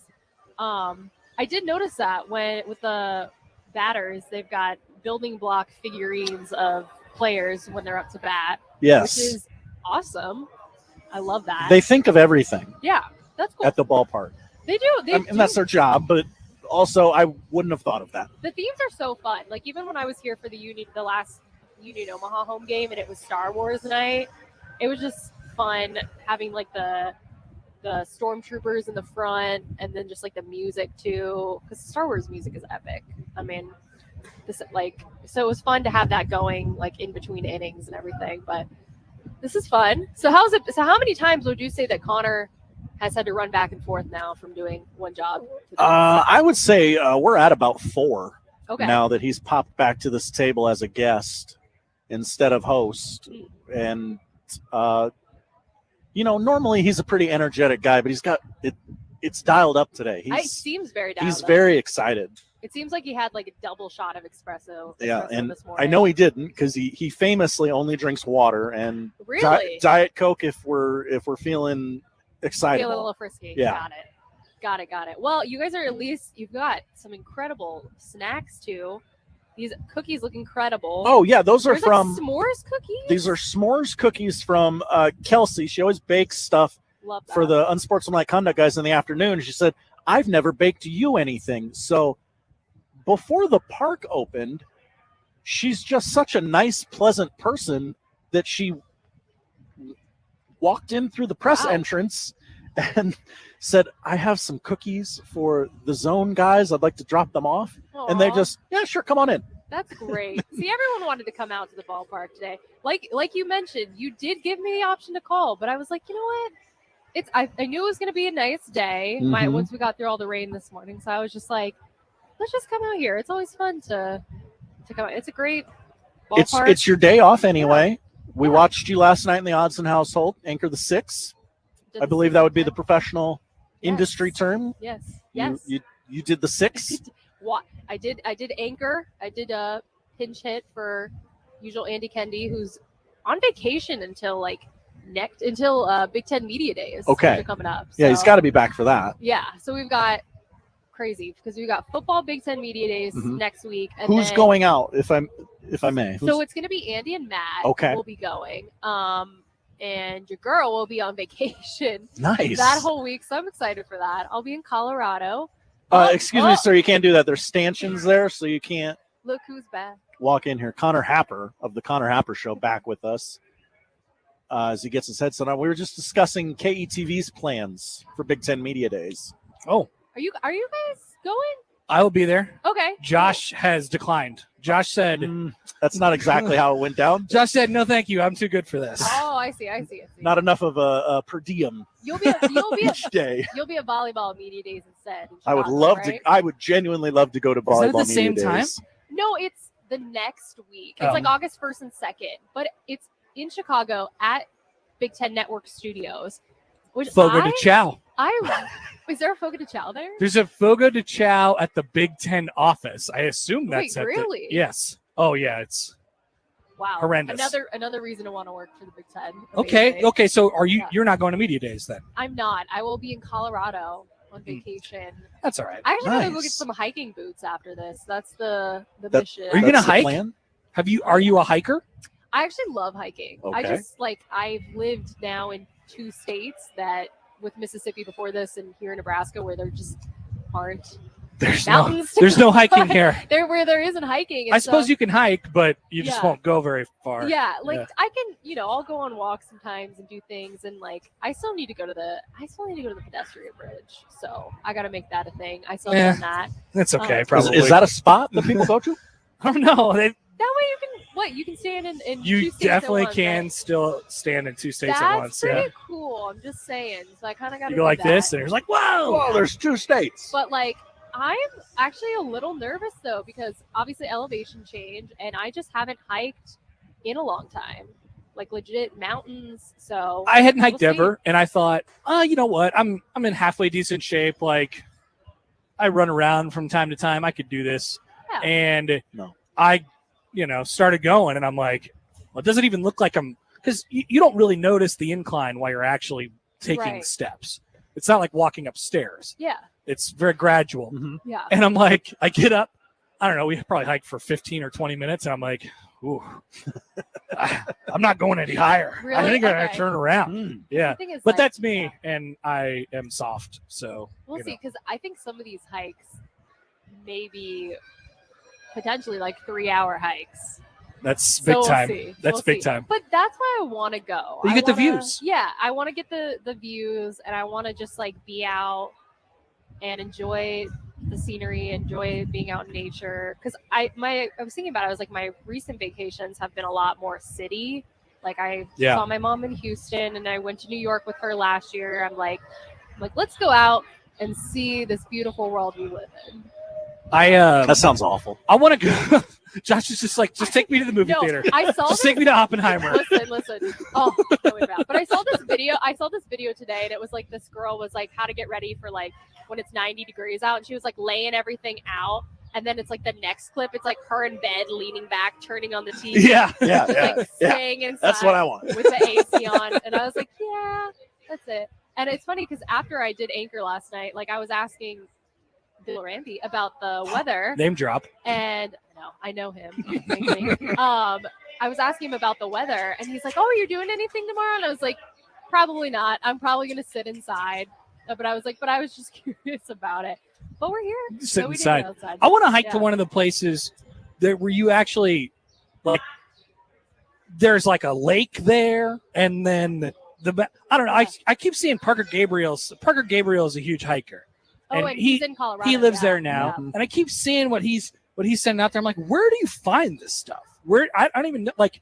I want to hike and get to somewhere, and I feel like that would okay. help my hiking. Yeah. I don't want to hike for the sake of hiking. I want to hike to something.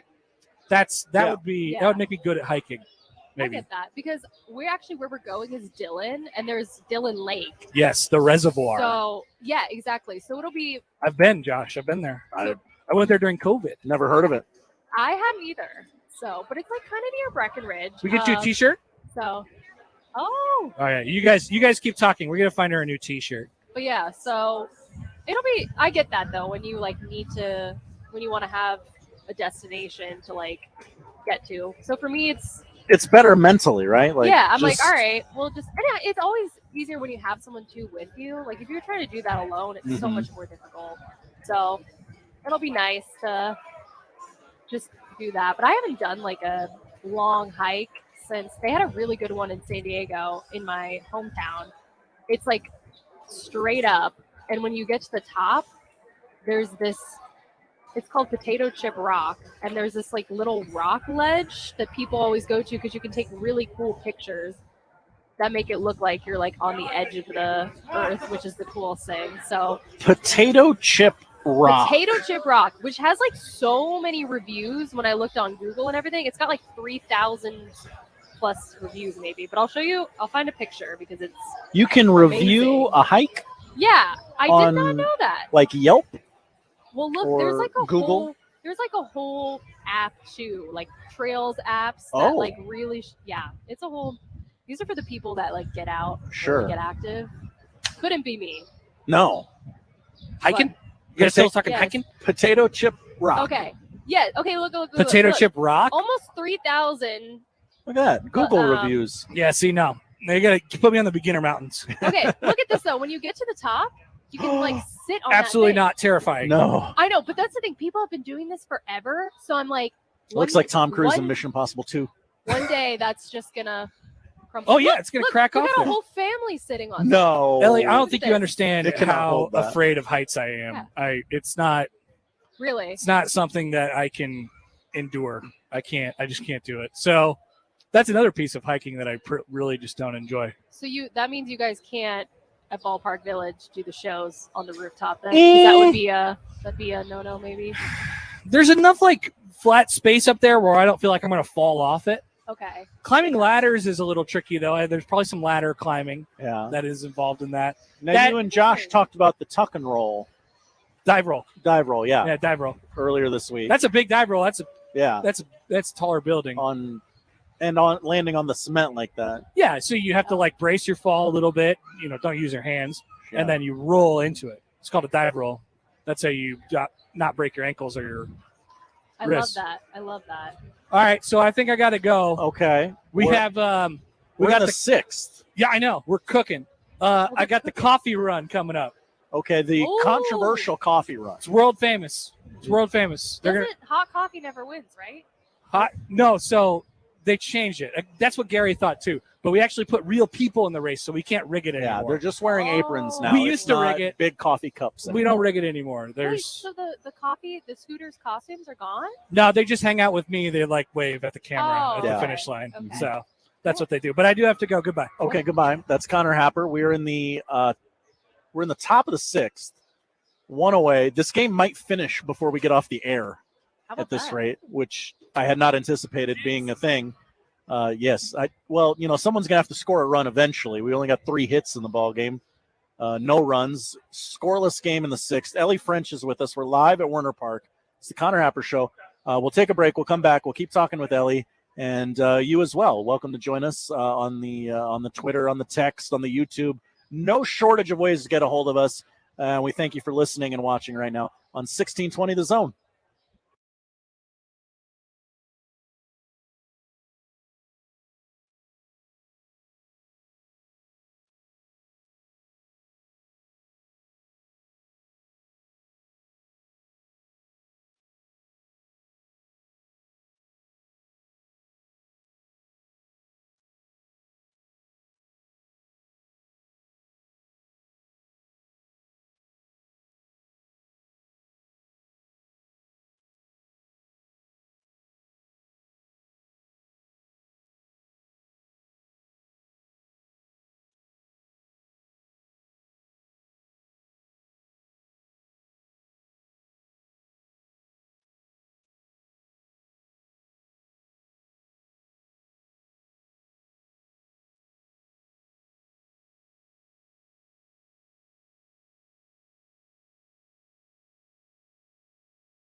Ellie French. KETV Channel 7.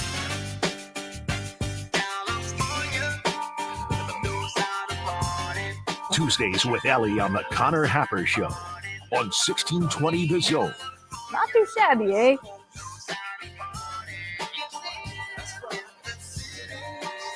We have returned. We're live at Werner Park. It's the Connor Happer Show. Connor is just wrapping up the Scooters coffee run. Josh Hodson here, joined by KETV Channel 7 Zone, Ellie French. I'm not gonna lie, I was predicting in my head that maybe Clay Dungan might get a leadoff double on that one. I just was like, let's do it. Hit the leadoff double. You were hoping. Unfortunately, did not happen. Did not come to fruition. We are in the middle of the sixth. No score between the St. Paul Saints and the Omaha Storm Chasers. No runs, 2 hits, no errors for St. Paul. No runs, 1 hit, no errors for the Omaha Storm Chasers. And Connor Happer is back. Did you win? Did you win the coffee race? I didn't win. I didn't run. America won. The Scooters coffee race. You were running back and forth from here to there. That's true. Right? It was a good race. It was clean. I mean, there wasn't any spills of coffee today. Sometimes we have some people who bobble the Well, we were talking about with the wind. It's tricky. Pretty impressive. It's tricky. Is there actually coffee in there? It is industry secret. Bags of sand. Secret. Bags of sand. Wow, we're really getting the curtain pulled back for Yep, us here today. Yep, that's what you get when you listen to the Connor Happer Show. So I was gonna say there has to be something, obviously, because when you're running in the wind, like then it's just all gonna. So you got to have something to keep it Yes, down. they are not empty cups, Right. which would be near impossible. And I don't think they want coffee on the grass or the dirt. I don't think so. So that makes sense. I certainly, if I was running in the race, I certainly wouldn't want coffee on me. Ooh, we maybe. Whoa, dang, that was almost. close. Are you guys like hoping that you get a? Yes. We're I hoping, hope- I we're hope I hoping- get hit right in the face. We're hoping for a John Sterling moment. A John Sterling moment. We're gonna be like, oh, that hit me. Oh my gosh. See, I've always I remember it was at a Padres game. I think a girl went viral because she caught the ball in her beer cup. Yes, And I was that's the dream. Oh my gosh. I was like, that's epic. Like that, like you said, that's a dream.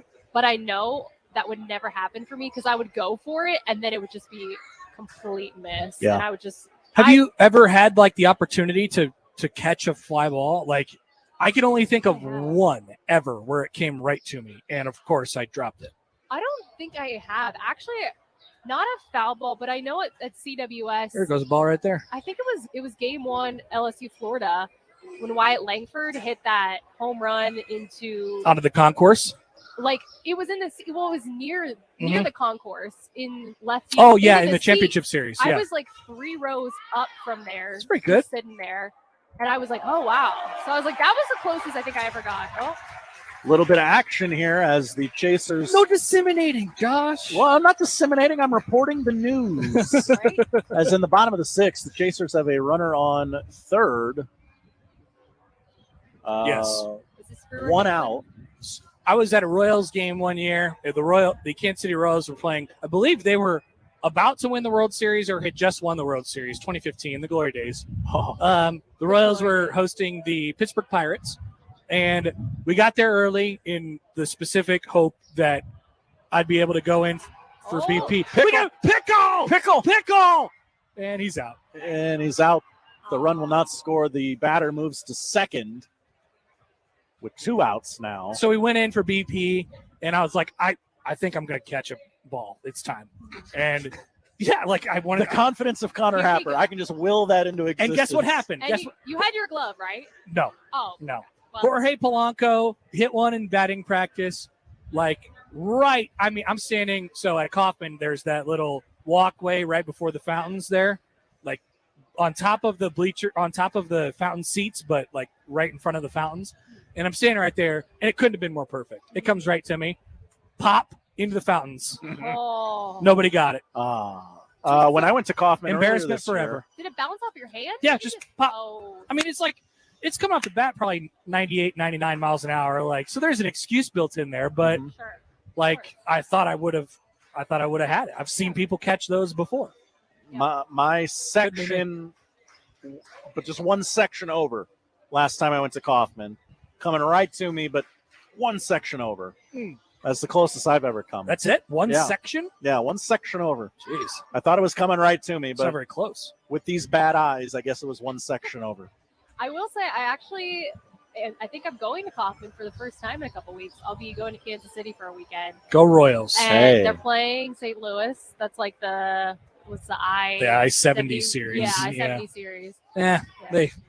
Yeah. Cardinals not are as Garbo. exciting. They're both Garbo. Yeah, that's true. Maybe that's where the Royals actually have a chance. It's kind of like with the Giants, they do the Bay Bridge series with, The Oakland. A's? With the A's, that series. The Bay won't be Bridge along for series will now lead you to nothing. Oh, yeah. Let's go across the Bay Bridge where there's no baseball team. Where there once was 2 professional teams playing within feet of each other. Yes. But not anymore. Yeah, that's sad. So, where do you guys like to sit at baseball games? Or Oh, maybe good question. Maybe even Kaufman specifically. Like, Great question. Connor, I'll let you take the lead on So there's this. a lot of different experiences that you can potentially have. Like it's sort of about what you want. Like if you want the ability to move around, which I always like during a game, I like to sort of like get up and go. Like don't get that good. doesn't sound like you. Don't get good. Yeah, don't get good seats. You just walk Right around the behind you, right behind ballpark you, Connor. and where. Whoa! I almost knocked the beers off Yeah, her I tray. know. That was your guys, right? I like to talk with my hands a little bit. She's going too far. I wish those were my beers. So you could do that.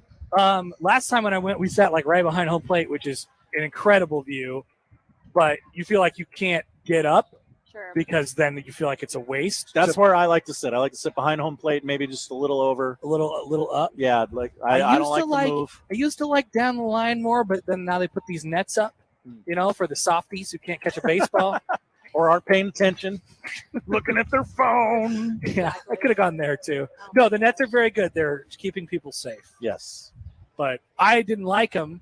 I don't like them because I don't like looking through the net. That's fair. But so yeah, I mean, you could kind of do.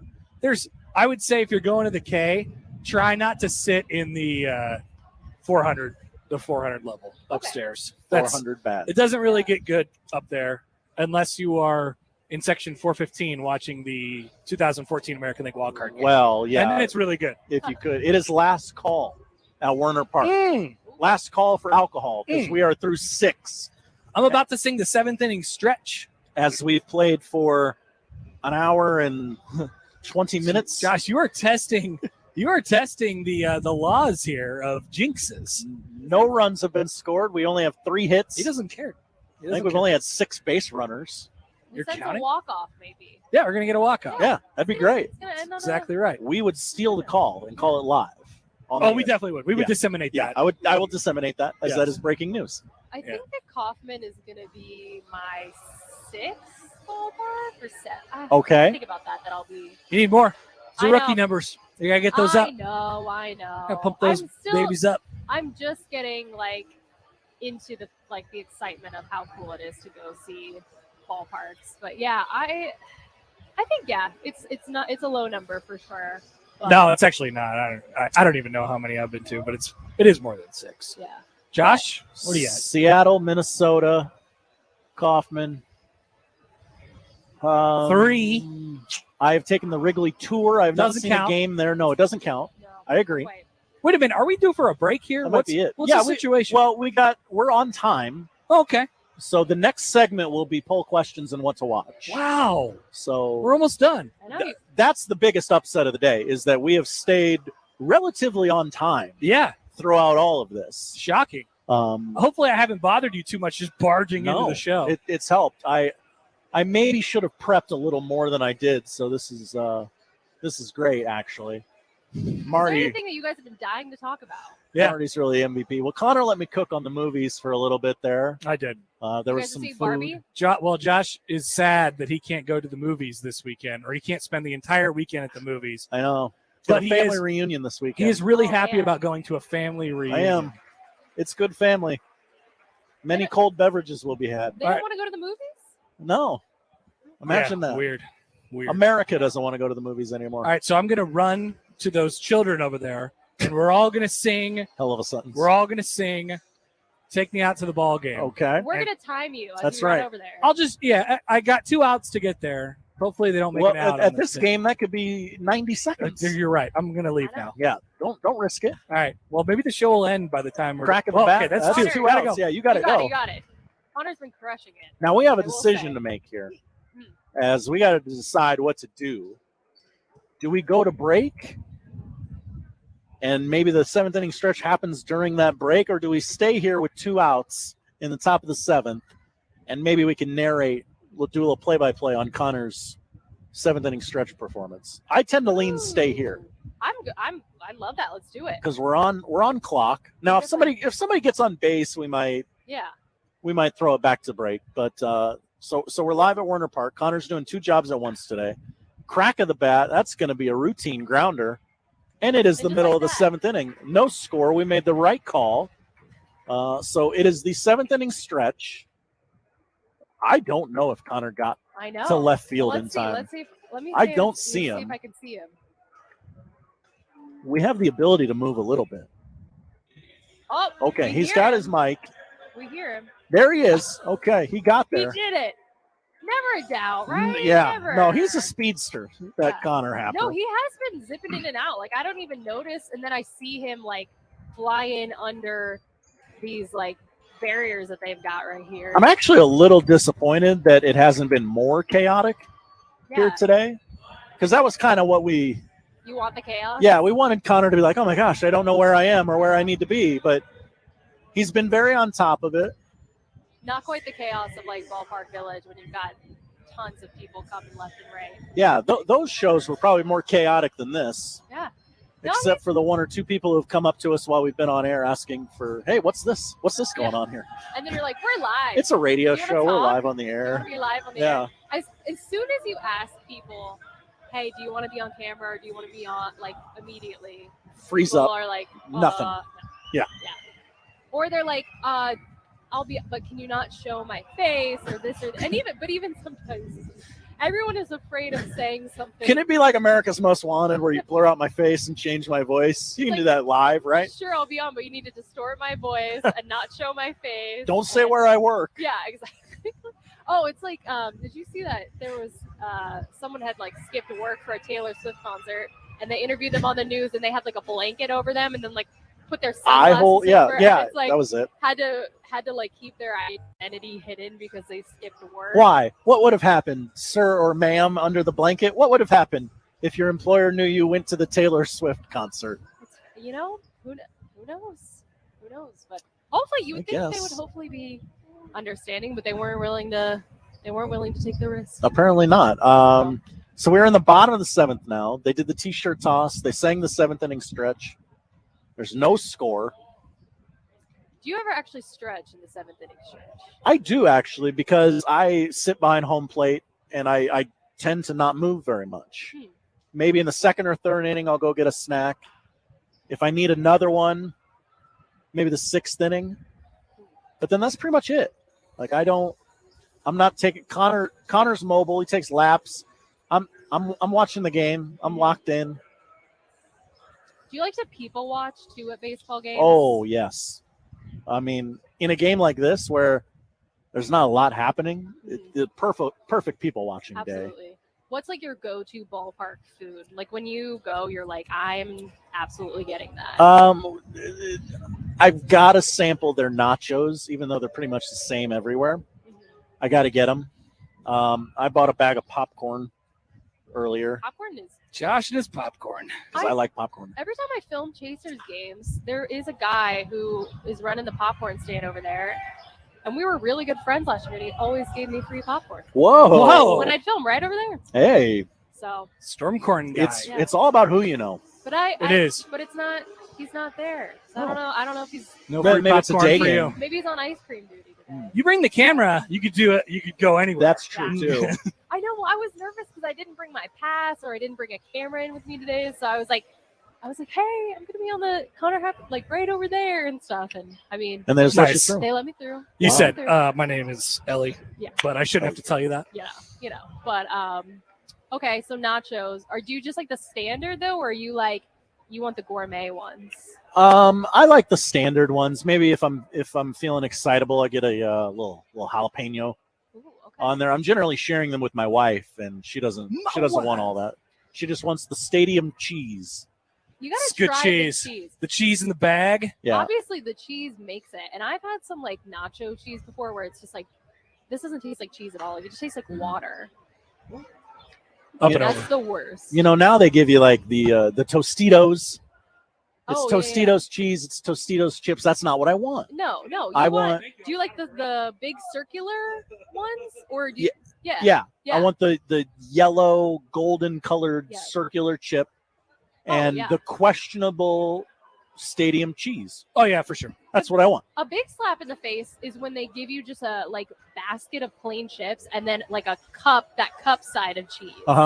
If I get that, I'm just like, day is immediately ruined. Yeah. Like I want all the cheese already on top. Like I want it. Oh, I don't want it on top already. I want it on the side. It's just soggy Okay, chips. True. Okay, that's understandable.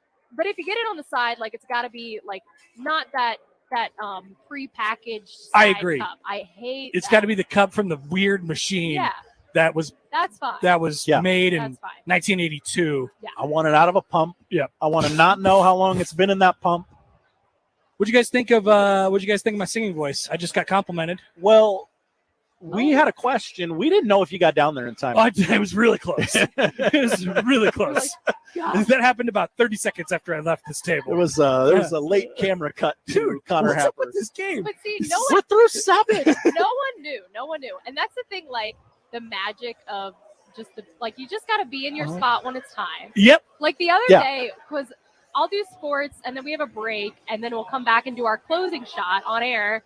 And I'm hearing them like count down, oh, we've got 30 seconds. And then it's like, oh, we've got 20 seconds. I'm like, oh, I've got 20 seconds. And I'm like, but I'm out at my desk putting morning show sports in. And I got to get back out there and be in position for the closing shot. So I'm like running. But you know how much time it takes you. Yeah, I'm running in heels. You've done this. I'm running in heels though, and I make it in there. But it's like, it's so funny because like it was Rob and Bill. They're just like standing there. They're like, oh, she made it. We're good and stuff. But there have been times before where Andy will run in. Like I got a video of him and it was at like they were coming back on and he's running and he's like fixing his tie and everything. Nobody like, notices. Hey, it's fine. It's TV guys. Hey, but he made it. That's all that matters. So you made it. That's all that matters. I don't have the stats in front of me. I don't even know if we've had a pitching change. I assume we have. We have because this but is not mid inning. Not mid inning. No. Yeah. This is only MacArthur's second or third inning. Okay.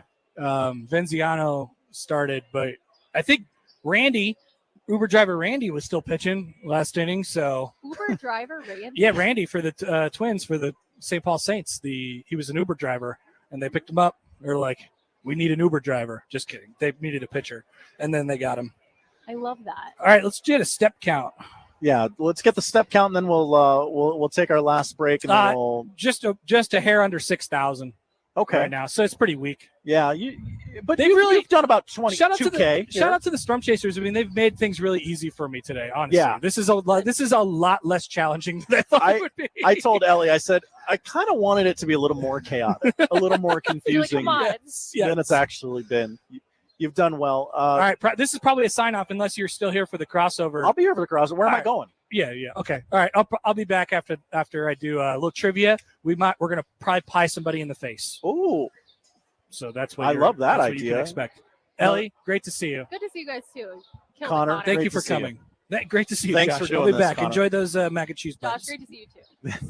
Thank you. Yes, we'll take a break. We'll come back. We'll update the poll questions and tell you what to watch tonight. And hopefully the game does not end before we come back, but you never know. We're in the 8th inning already. It's the Connor Happer Show. Josh Odson, Ellie French here on 1620 The Zone.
Connor Happer Show, 1620 The Zone. We are live at Werner Park today. Producer Josh closing it down. Connor is he's out and about doing his on-field work here at Werner Park. We've been out here all day as Connor, in his irrational confidence, trying to do two jobs at the same time. I'm sad to say, actually did quite well at it. Don't want to give him the credit, so I'll do that while he's not here, not listening. Last segment of the show, we're going to update the poll questions, tell you what to watch. We head to the Twitter page at Happer Show. Just one poll question today. Debate broke out early on in the show. Are there too many first pitches? 67.8% of the audience said yes, there are too many first pitches. And quite frankly, y'all are wrong. Marty, Connor, and I agree. You can never have enough first pitches. If you want to trot 12 people out there and have them all throw a first pitch, that's just fine by us. So you can vote on that at Happer Show. On Twitter, that's our one poll question. We head to the what to watch section as I have my notes in front of me. I printed out notes. I didn't know it would be the windiest day in human history when I brought these out, but we do have things to watch tonight. Dodgers-Orioles, 6 o'clock on TBS tonight, and on MLB Network, Yankees-Angels, 8:30. That's on MLB Network. ABC has a documentary airing at 8 o'clock tonight called CMA Fest, 50 Years of Fanfare. They dive into Nashville's Fanfare Music Festival, commemorating the 50th anniversary, artist interviews, festival footage, and more. And then there's a double feature on Turner Classic Movies tonight. It is sports adjacent, so I will include it. 7 o'clock, it is The Hustler. A pool shark, played by Paul Newman, travels from one seedy playing room to another, leading him to a potentially life-changing showdown with the legendary Minnesota Fats. It is followed by, at 9:30, also on Turner Classic Movies, The Color of Money, which is Paul Newman reprising the Fast Eddie character with Tom Cruise. And just 1 second here. Whew. Allergies kicking up as Connor's on the field doing trivia, hoping to pie someone in the face. You can watch the Paul Newman double feature on Turner Classic Movies tonight. No score, middle 8 here at Werner Park. Just can't thank everyone here at the Omaha Storm Chasers enough for having us out here today. What a great minor league baseball idea hatched by Martie Cordaro. We thank him. Everybody couldn't have been more accommodating today. They fed us. They, sometimes you show up on these radio remotes and they kind of put you in the corner and they don't really want anyone to know that you're there. The exact opposite here at Werner Park today. It was, hey, what do you need? What can we do to make your life easier? And they fed us. They gave us power. They gave us internet. They let us have free reign of the building today. And we appreciate the Storm Chasers and the folks here at Werner Park for doing that. That ends our show today. I want to thank in-studio producers. We had 2 of them today, Jimmy and Joey, helping us out today, making sure the train stays on the tracks, so to speak. So we thank them. We thank you for listening. We're back in studio tomorrow. John and Josh are coming in next for Unsportsmanlike Conduct, and the crossover is next on 1620 The Zone.